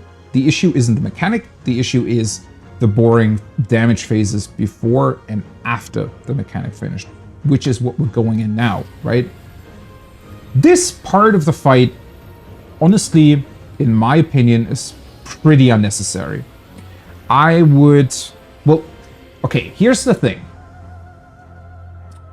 Since the mechanics in this phase specifically are designed in a way where the boss gets untargetable while the mechanic is happening, the boss also needs to be targetable in between. I mean, that is very logical, right? Because otherwise, it's not really a fight. You still need something to hit, you still need something to kill. That's the sort of main point of the game, right? And the main point of the gameplay as well. Which is why I generally would say that I would always prefer to have an uptime phase compared to a non-uptime phase. There are a few really, you know, in ultimate fights, there are a few very specific exceptions to that rule. I think, well, going back to T, the limit cut phase transition is awesome. In general, if phase transitions involve something that is really interesting mechanically, I like that very much. I think limit cuts just in general a very great example of it, but also the time stop mechanic in T. While being very easy, it's such a cool way to transition between phases, right? It's thematically appropriate, goes well with the music, and is just generally very fun to execute. In those scenarios, it's fine if the boss goes untargetable. The only other scenarios where the mechanic really is super intricate, wormhole in T being the best example, but also some of the mechanics here. You know, the whole meteor thing that we'll get to here shortly obviously only really works because the boss is untargetable. But in general, I wish they would not really design mechanics like that, right? In Ultimate, it's fine to an extent. In Savage, it should never, ever be the case.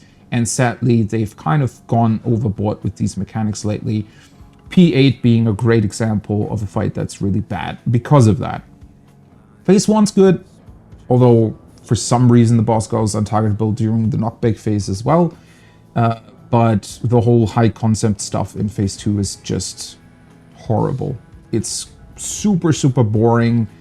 Once you know how it works, and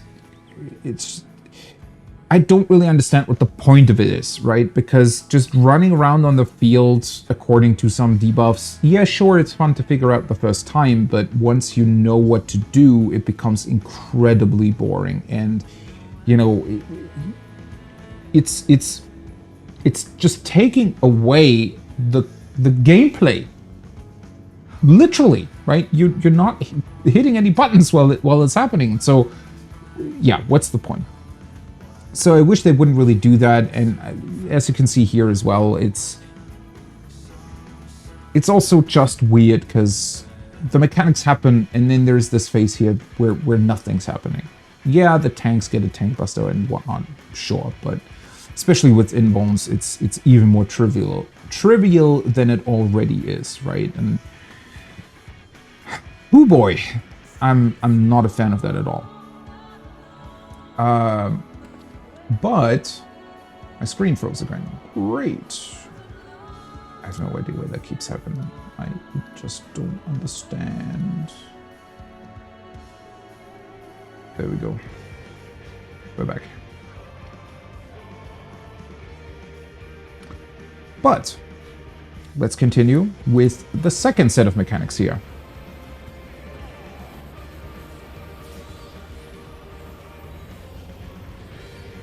Yeah, as you can see, right? I'm just standing here pressing buttons and...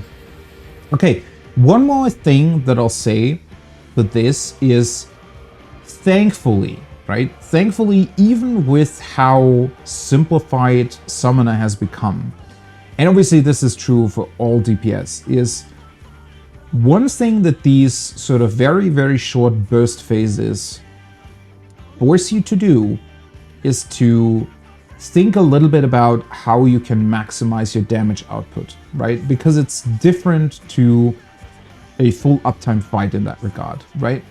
A full uptime fight will essentially mean that you can just execute your normal rotation.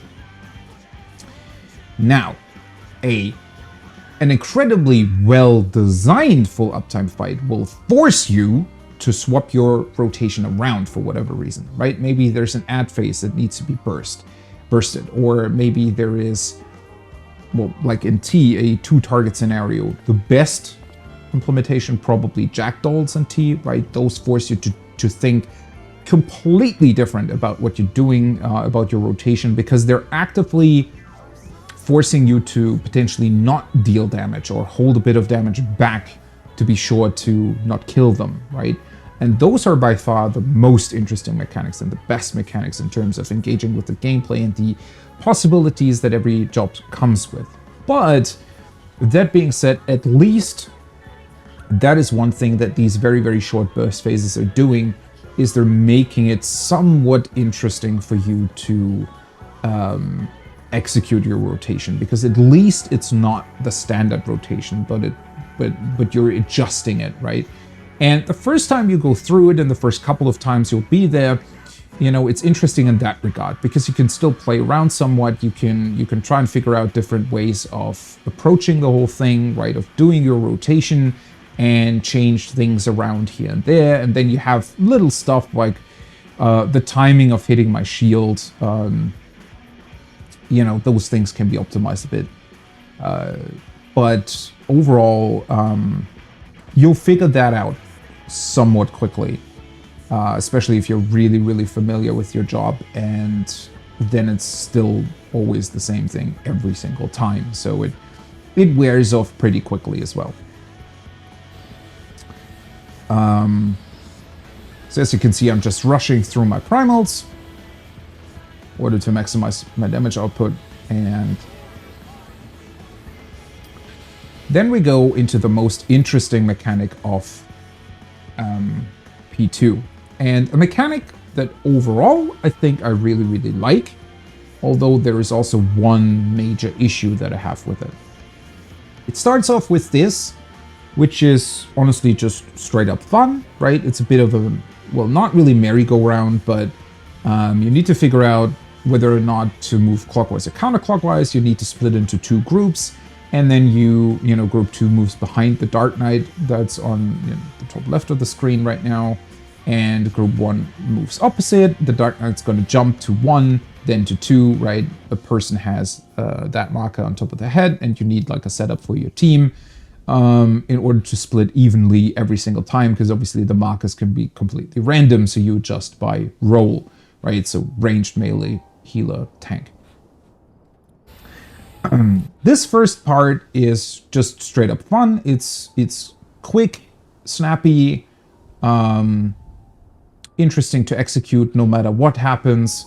It gets even more interesting since Thornton is on the outside and you're not allowed to look at him, right? He has the eye mechanic going on, and then there is another big eye somewhere in the arena, so there are 2 spots you're not allowed to look at.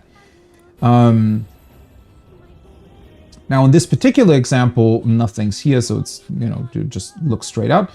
What's interesting about this mechanic specifically is it kind of tests you on your game knowledge, I guess. So I didn't really knew that for a very long time. But the way those look-away mechanics work, right? You typically think, and there are some variations to it, so don't quote me on that. I'm not entirely sure if it's 100% like that in this fight, but typically, how these mechanics work is that it's not actually going from wherever the eye is. So let's assume there is the eye up here, right?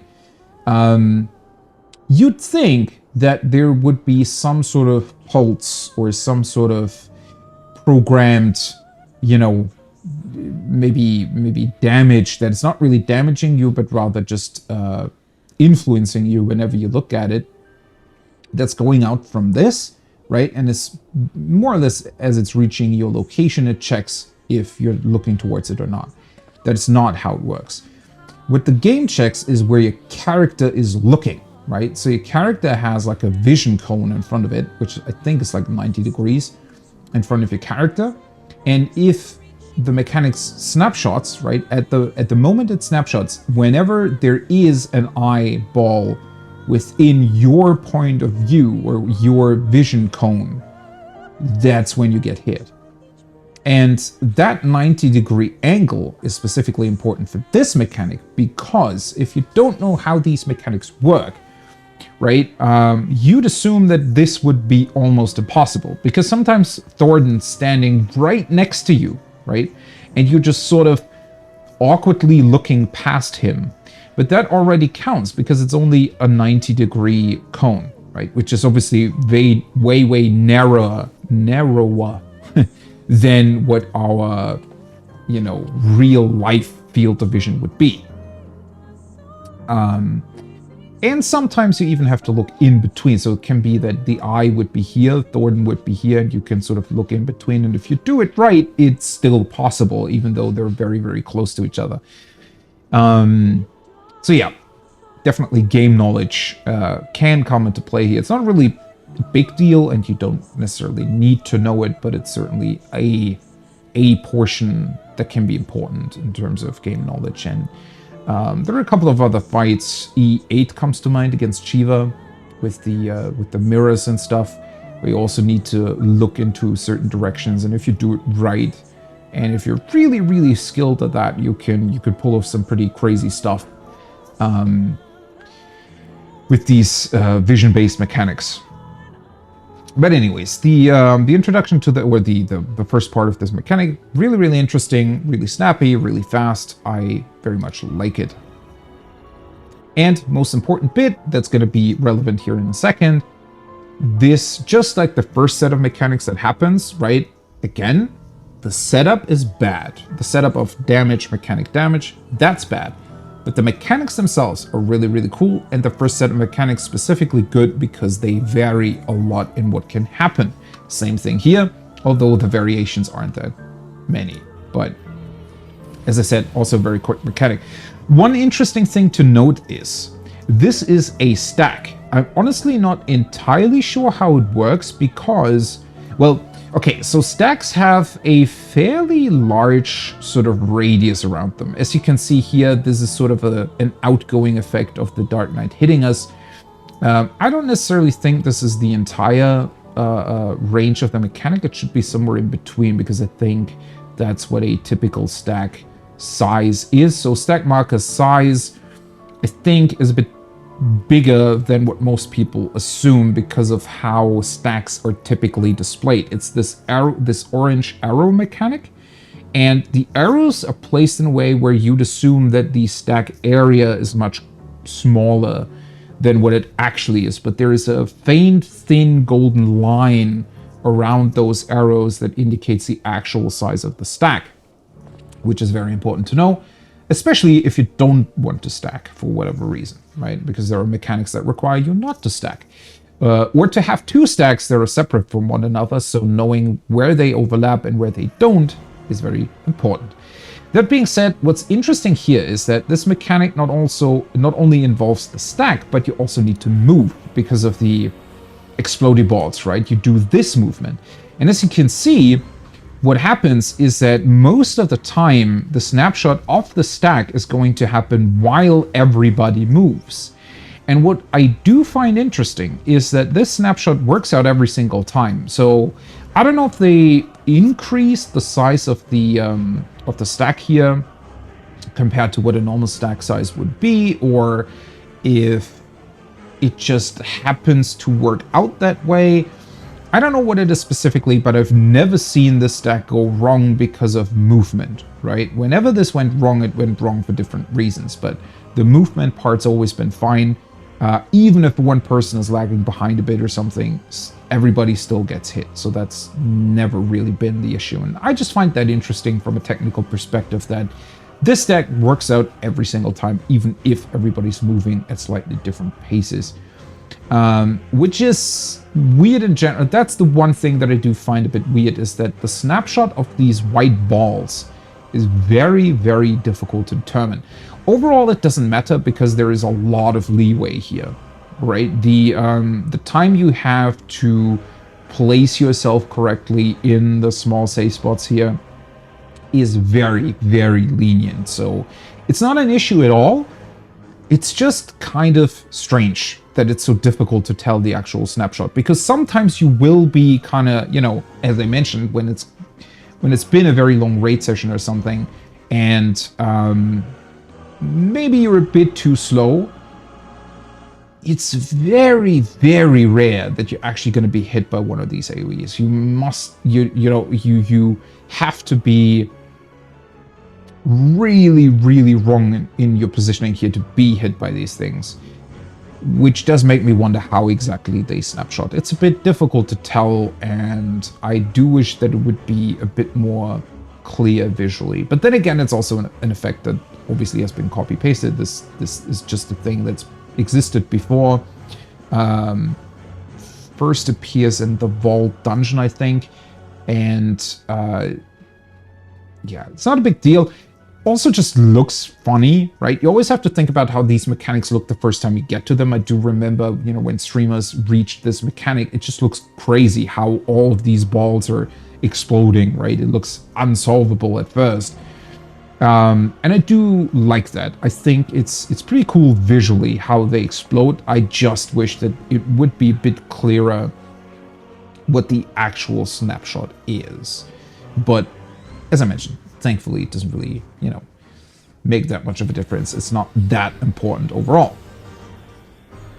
All right, and now we get into by far the most interesting mechanic, and to some degree most fun mechanic in P2, the meteors, that also have, you know, very, very interesting patterns that can occur, and the randomness of it is what keeps it interesting. But this mechanic has one major flaw, and that is that only 2 people get the meteors, right? Meaning 6 people still have to somewhat adjust in terms of what's happening, but 2 people get to have all the fun.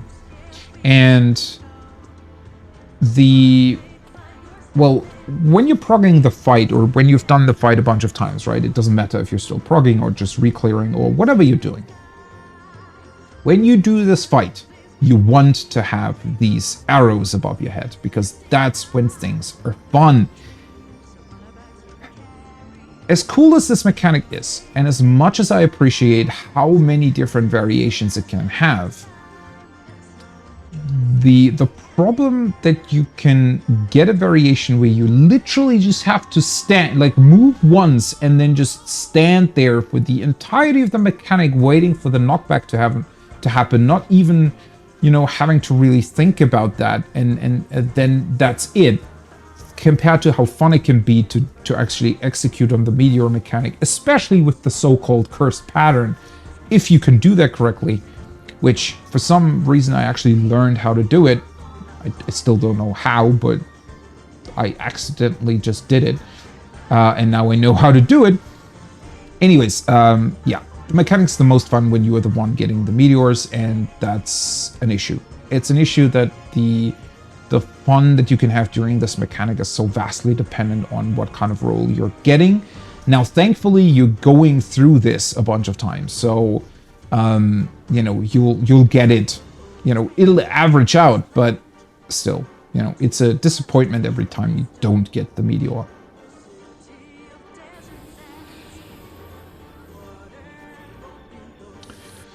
The mechanic in and of itself obviously being really interesting for fire puddles, for ice puddles, and then you need to have a very specific setup for your party that determines who takes what tower initially. And these towers can spawn in all kinds of different locations. There can be 1, 2, 3, no wait, 2 or 3 towers in the middle. I don't think I've ever seen 1. Yeah. So it does have a bunch of rules, obviously, but also the arena, you know, with these AoEs that are going on and stuff, it does tell you kind of what to do. So everybody, you know, gets like a 2 stack, stacks up in between the fire puddles, create ice puddles, and then you have a couple of rules in terms of who moves out, who, you know, who stays in. There is a split going on between support and DPS.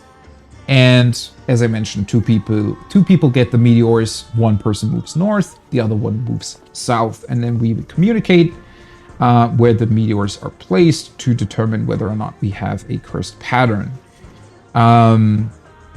Yeah, the mechanic's pretty cool. As I mentioned, there are a ton of variations, and you kind of have like a checklist in your mind of how to do it. And all of that is really, really fun. I like the way they've done it. I like that they also haven't pulled it back in any sort of regard. I like that it's actually, you know, risky, that it has something like the cursed pattern, that it has so many different variations in terms of where the towers can spawn. Obviously, you know, whether or not this tower is here, here, or here, it doesn't really influence the difficulty of the mechanic, but as often as you have to go through it, it just keeps it interesting, right? Every single variation on mechanic just makes the whole thing more interesting in general, and I do very much appreciate that's the case. I just wish that, well, that's, it's funny to think about in terms of what they could have done differently here, or what they could have come up with, because let's assume they would have given 4 people the meteors in terms of 2, but maybe less, right? So everybody would move into a cardinal or intercardinal direction with the meteors, and then just move, instead of moving a half circle across the arena or around the arena, everybody would just move a quarter of the arena or something. But when you think about what that would look like, you'll realize that that's a way easier setup than what they came up with here. So just initially, by how this mechanic is designed, it already means that the individual parts people have to execute on are going to be more difficult. But as a downside to that, it also means that there just exists way easier parts to the mechanic and way harder parts to the mechanic. Again, averages out over, you know, a ton of pulls, which is great since this mechanic appears so early. So that means that you'll go through, you know, hundreds of pulls doing this, and so everybody gets a part of the fun. But it also means that you're going to be disappointed every single time you are not part of the fun. And I don't know. Maybe you could have come up with something else for the people who don't have the meteors, right? I don't specifically know what. I mean, there's a ton of different things maybe that you could implement here, right?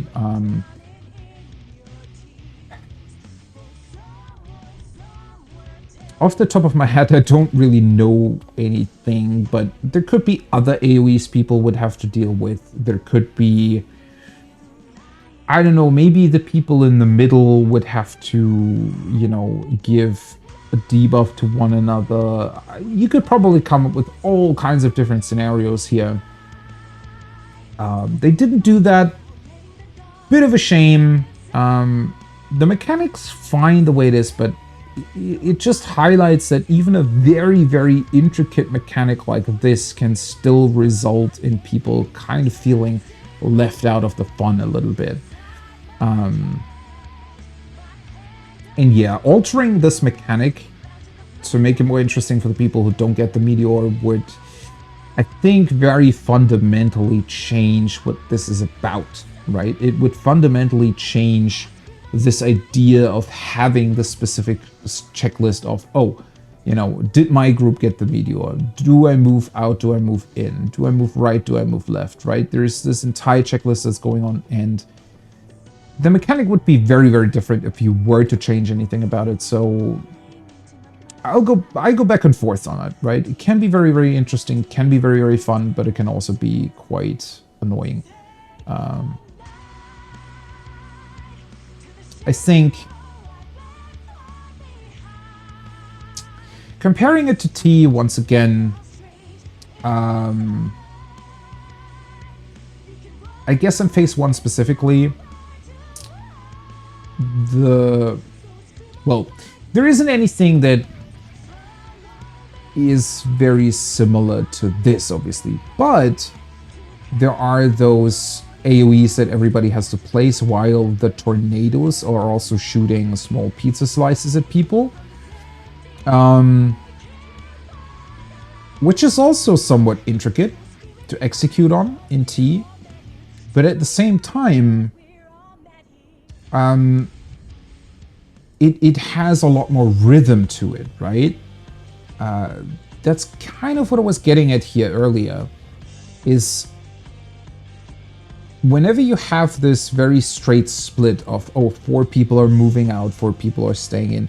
Thankfully, it's a bit different in T. So the interesting spin on that in T is that you have 3 tornadoes, right? So it's inherently uneven in terms of splitting 4 DPS onto 3 tornadoes, meaning that 1 DPS just sort of awkwardly has to sit next to another one, but not bait the tornado.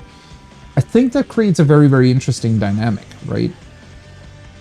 In T, everybody has to do something, but it's still, you know, has a bunch of sort of spins to it. But it's also, you know, once you put everybody into a certain position, it's kind of the same in how it gets executed every single time. This has inherently a lot more randomness to it, and through that randomness gets its interesting setup.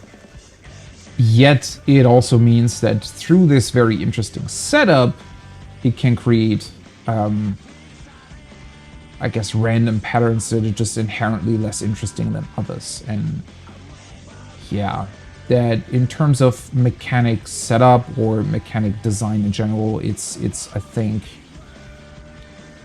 really difficult to, you know, properly gauge what the best, I guess, result here is, right? What you really, really want in this regard. Do you want the mechanic to be to entail a lot of randomness, or do you want the mechanic to be more engaging for everybody? I think that is something that just, those are two opposites that are very, very difficult to bring together. Sometimes it's possible, and whenever it does happen, obviously it's incredible, but yeah, I don't know. Overall, still a very, very fun mechanic. And as I mentioned, so the cursed pattern exists because, you know, one person with a meteor goes north, another goes south. And those positions look very much like this, and the towers can spawn, as I said, left, center, right. There can also be 2 towers, right? Now, typically what you want is that the 2 meteors start out at opposite ends of each other. So if one meteor person moves in the right tower, you want the other one to also be in the right tower from their perspective.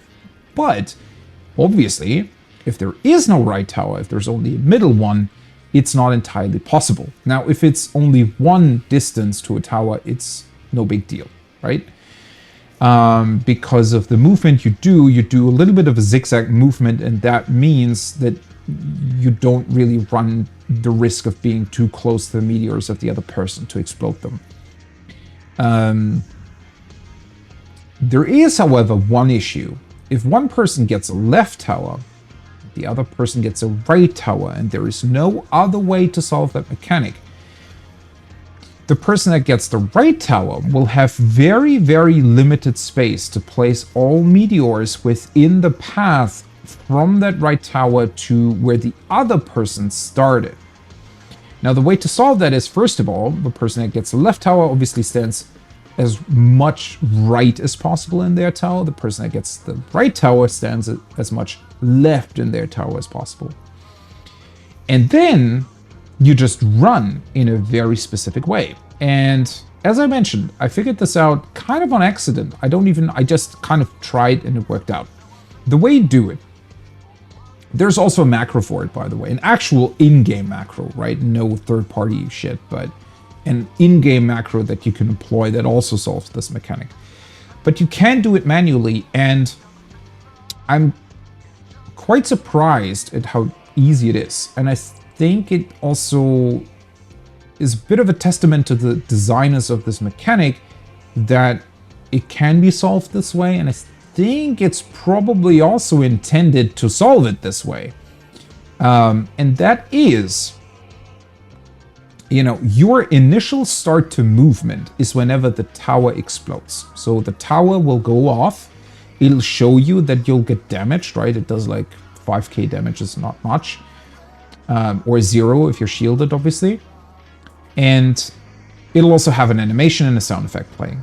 that's your point to start running, right? That's the specific snapshot when the first meteor lands. And the way you continue it is you just listen for the meteors to land, right? So you start moving, and then whenever you and then you kind of, well, the first one you kind of have to gauge. The first one's a bit weird. I actually would have to watch my footage back. It's interesting because you can execute on it, but when you do it within the game, it almost solves itself, right? You know the timing. Now thinking back, so the way you do it is you pretty much you move until you hear the first meteor land, and then you wait a bit, and then you start moving again. And then you stop when the second one lands. There's like...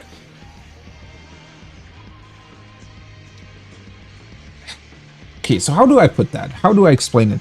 The meteors do kind of a boof, right? Sound effect. So you start moving, you hear a boof, you stop, and then it's almost as if the sound has like an echo. And once that echo's gone, you start moving again. There is, like, it's, once you execute it, it's a very, very simple rhythm to execute. It's just, obviously, the part that's the most difficult is actually getting that pattern because it's so unlikely to happen. The crazy part about that is not how that it's, you know, somewhat easy to solve, but the problem is training people to solve it. Because only 2 people get the meteors, right? That means you only have a 1 in 4 chance of even getting a meteor. And then there is, I think it's like 1 to 18 or 1 to 16. One of the two is the chances of having that specific pattern where only 1 right and only 1 left tower is available for the 2 people that have the meteors. Meaning that only 1 in about, I don't know, 60 or 1 in 70 pulls is when you get that specific pattern, right? So it's very, very difficult to train that. Once you get it, you get it. But yeah, it has something to do with the sound effect of the falling meteor, and you can take that as a cue to stop moving for a bit and then start moving again, and it'll automatically place the meteors correctly and in a way where they don't explode, and we can still execute that specific pattern. But yeah, it's very, very weird, and I think I did it correctly 4 or 5 times.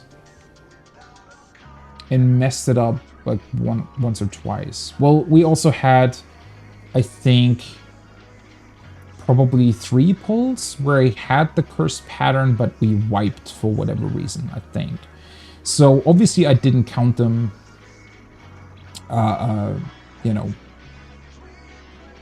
like on a sheet of paper or something. I didn't write it down, but I'm pretty sure that I must have gotten 8 to 10 of these cursed patterns over the course of our entire proc and reclears. And that does sound about right. Maybe it was 11 or 12, right? Considering the chances of getting it, that would kind of correspond to how many pulls of the fight we did in general, and how much of a chance I, in theory, had of getting that pattern. But yeah, that's the weirdest part about it, just how rare it is to actually get it. And therefore it's also going to be, even if you do have the macro, right, people still, like, once you get it for the first time, you still kind of have to do it right.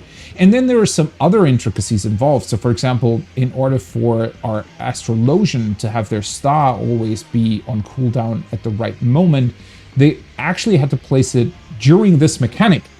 Meaning that they had to do the curse pattern manually and without the macro, because otherwise they wouldn't have been able to place the meteor in between. It would have fucked that up, right? So there's some other issues involved here as well.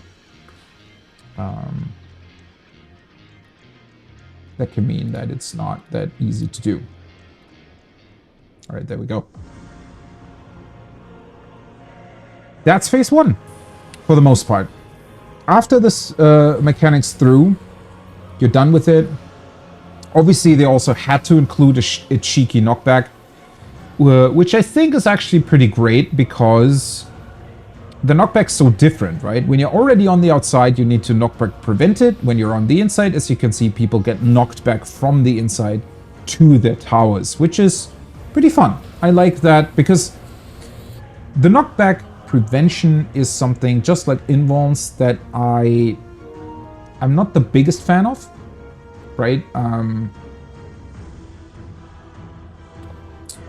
And the reason for that is because most mechanics, specifically in Savage, just require everybody to use their knockback, and that is it. There's no, intricacy to it whatsoever.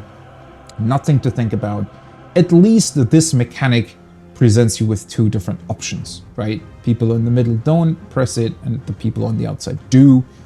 So at least there's some variation to it, and uses that specific cooldown in two different ways. Then we get this big ultimate thing. The one thing that's interesting about that is that you want to pop your cooldowns very, very early so that they'll be up again for specific things in phase 3. That being said, because we later switched to not hold damage anymore at the end of these phases, it meant that my cooldown wasn't going to be back for the second stack in phase 3 anyways. So technically I could have used it way, way later, but I just kept the same timing. But that is something you need to consider, which in general is a bit of an annoyance in ultimates, not only in this fight, where cooldowns can be wonky, right? And it's just very strange to think about that something that typically you want, which is very high DPS, can be to your detriment on ultimates because of the phase changes and because how you can push phases, and suddenly you don't really have any cooldowns for mechanics that are happening later on.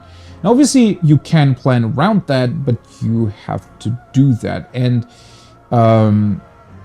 initially, while you're progging, I do think that it's probably a good idea to hold damage somewhat, to have a consistent kill time in every phase, because it's just far, far easier than having to deal with different phase change timings during prog.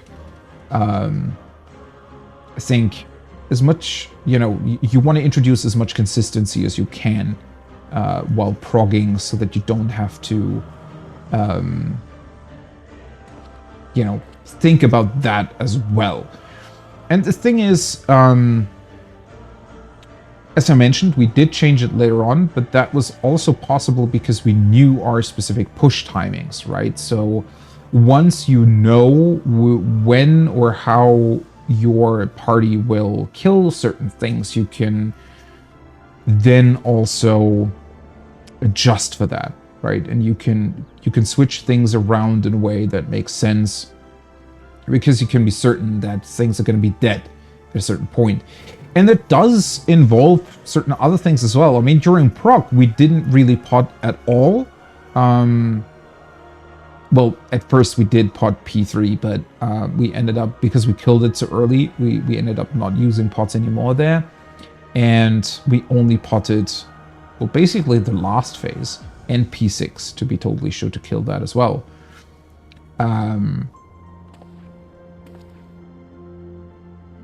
But that's another thing to consider. If you want to, keep your pots, or if you don't have money, then you can hold on the end of phases.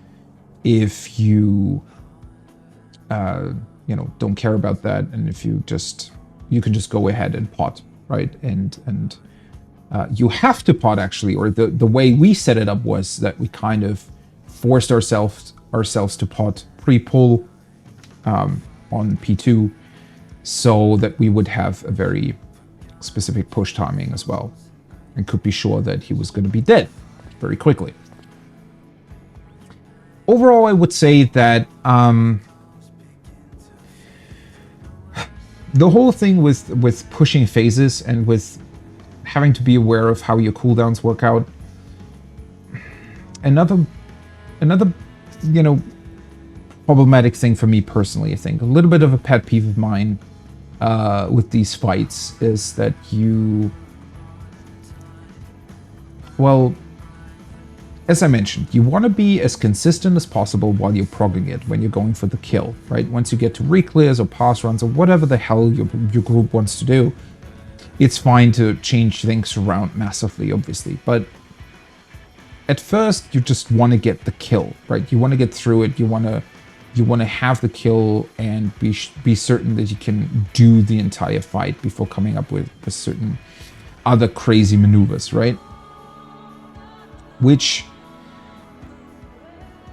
yeah, you don't have to hold, right? It's not a necessity. It does make things a lot easier in a lot of ways, though. But on the other hand, it also introduces a bunch of boringness, right? Because it can mean that you're just standing there for 2, 3, maybe even longer, GCDs, doing absolutely nothing at the end of the phase, waiting for the specific push timing that you and your party agreed on. And that can be somewhat aggravating, especially when you're going through a lot of polls in an evening or something. It can be quite boring, right? You just want to push on, you want to get to the later phases, you want to see the interesting stuff, you want to get back to your proc point, and then you just stand there waiting for a phase to finish that is really, really easy to overkill. I don't like that, but I also don't really see any way around it in, design-wise, how they could maybe change these fights up to not have that problem.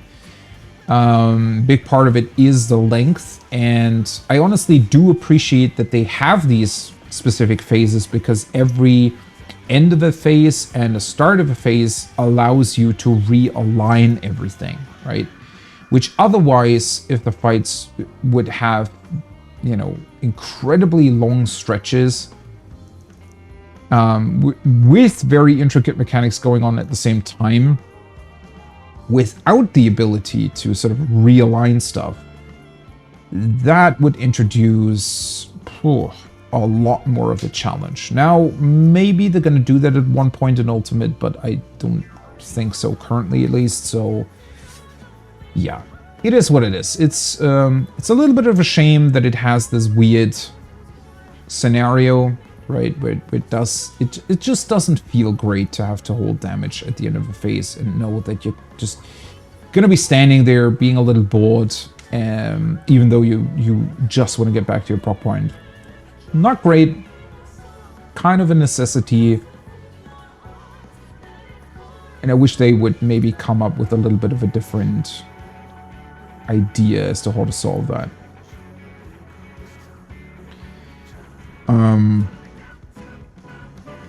I was gonna say, but it's going to be an issue no matter what, right? Because you could, in theory, right, you could make it so that these things aren't that close together, right? So the issue here, for example, right, obviously it's a much bigger issue for the healers, but for me as a caster, I need to pop Adel very, very early, as I mentioned here, and we need to hold with a very specific push timing, and only then will my Adel just barely be back for the second group stack in phase 3.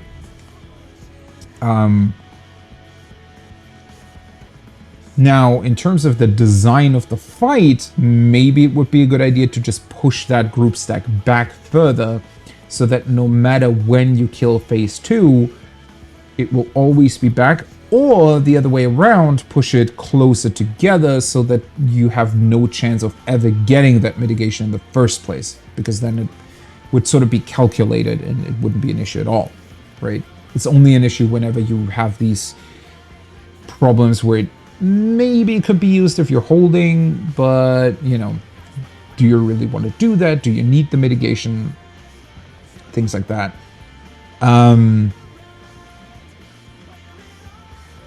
I don't know. It's a difficult design problem to solve.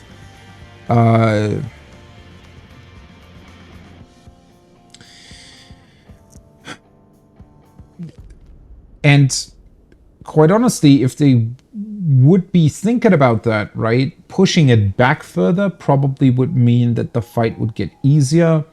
pushing it in further might have another mechanic sort of move up and the problem persists just with a different setup or anything like that, right? I do think that part of the difficulty of an ultimate is also in coming up where to place your, party sort of push timings, your buff timings, your, mitigation first and foremost is definitely a big point of these fights, and being able to also dynamically adjust to whenever things maybe don't go your way, or when something happens that you hadn't anticipated, or a phase gets cleared quicker than you thought, or more slowly as well, because that can fuck you up too.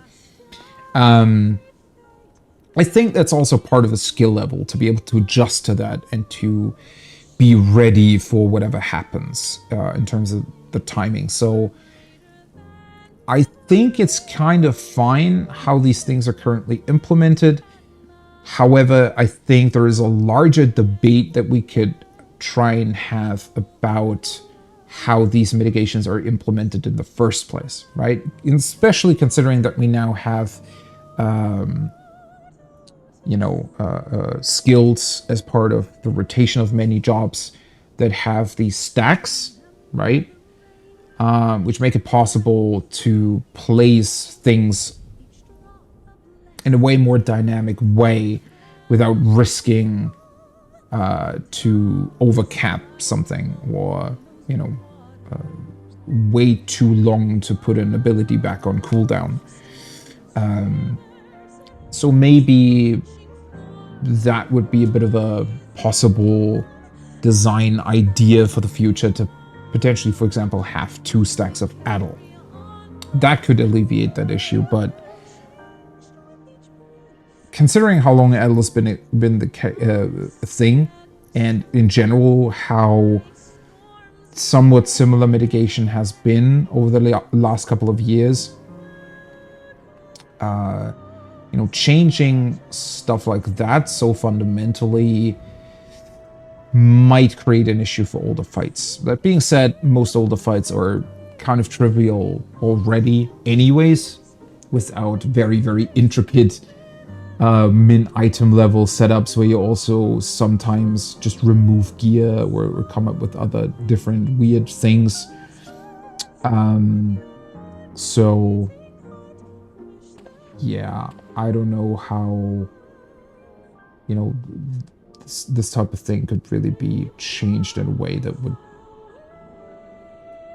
both work for the future or make the future more interesting in what they can design, but also keep the integrity of the content that's been there. But yeah, I think they should think more about the future. And in general, I would definitely appreciate if role skills would get a bit of an overhaul, and if they would reintroduce a couple of the older ones into the game, or come up with new ones. Always open for suggestions in that regard. All right. There we go. End of phase 1.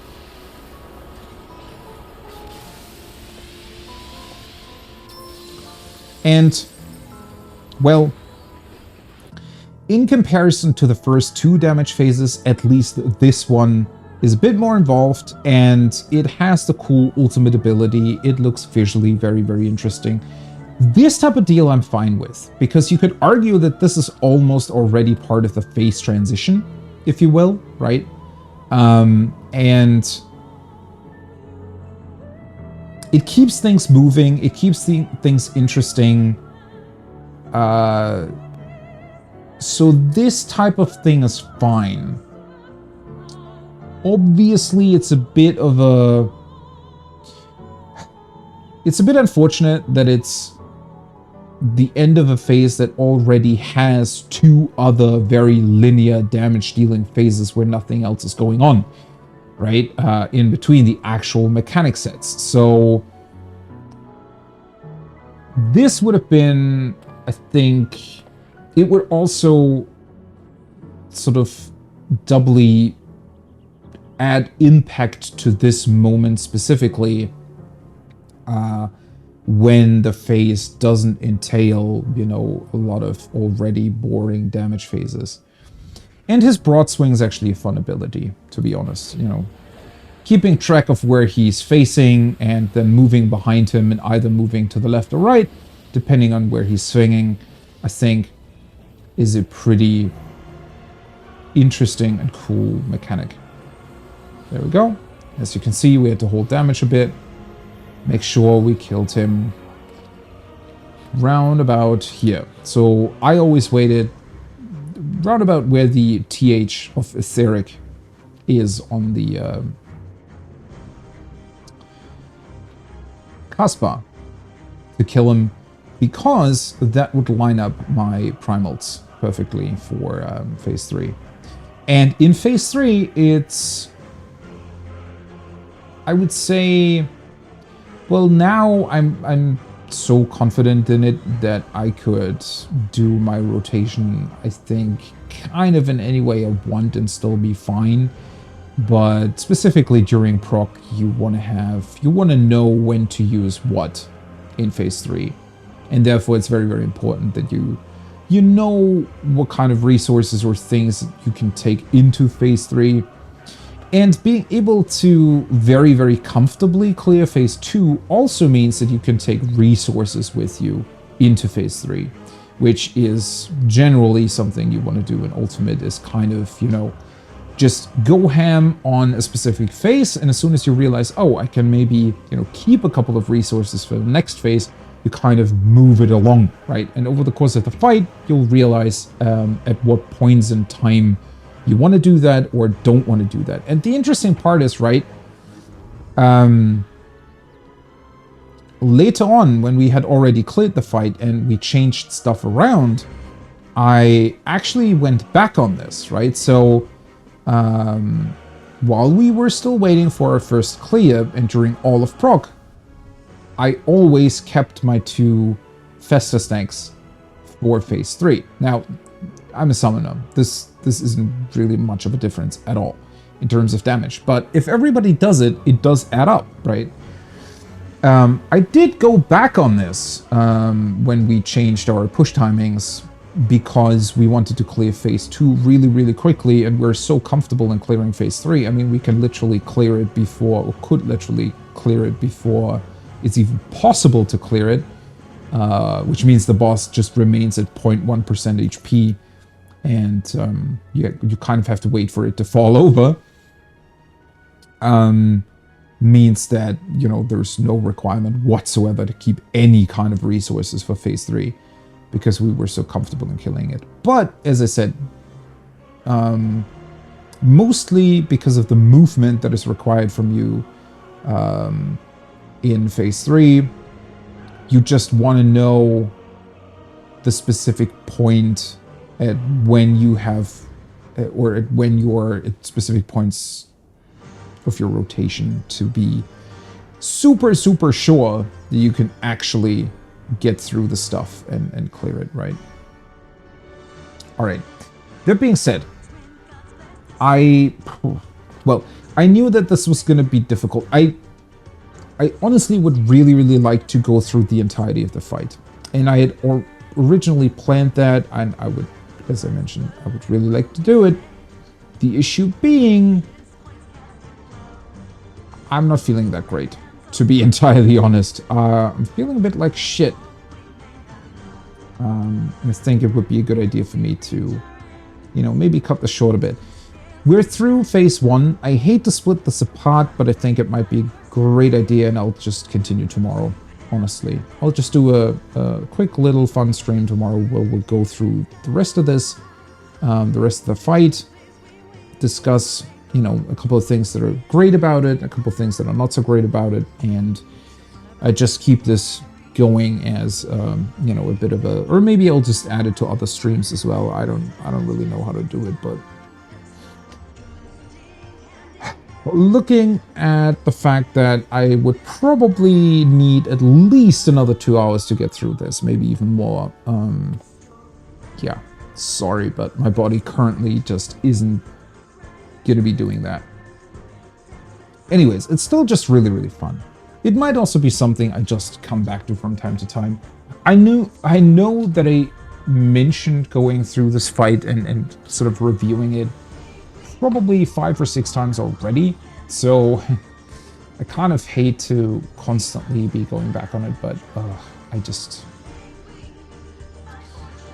yeah. Anyways, let's just return to the game real quick. Oh, I should have done this beforehand. I'm just gonna be weird for a bit. Sorry about that.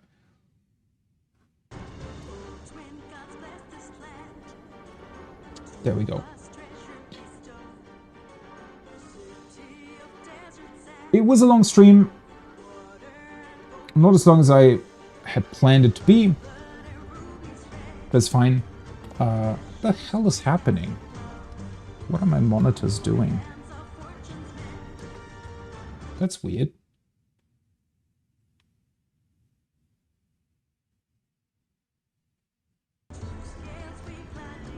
There we go. That's what I wanted.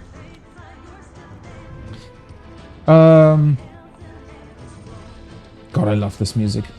I'm really, really looking forward to the Alliance raid on Tuesday.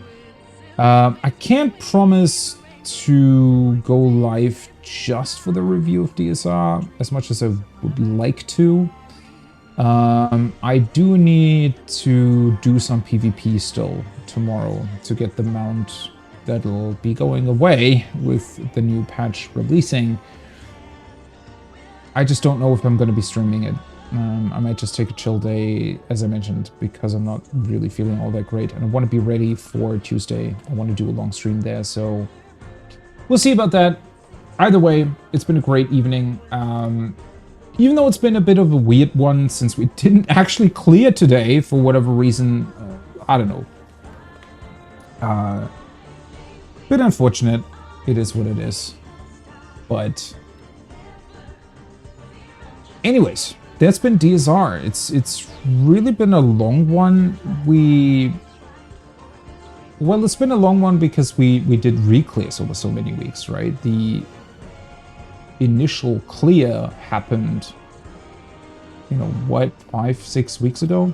So it's about 6 weeks of progging and clearing, and then another 6 weeks of doing re-clears. Felt like a really long time. It was a really great time. It was a really, really cool group.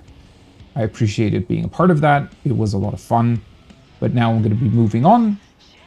Still a lot of Final Fantasy XIV to come this week. With the release of patch 6.3.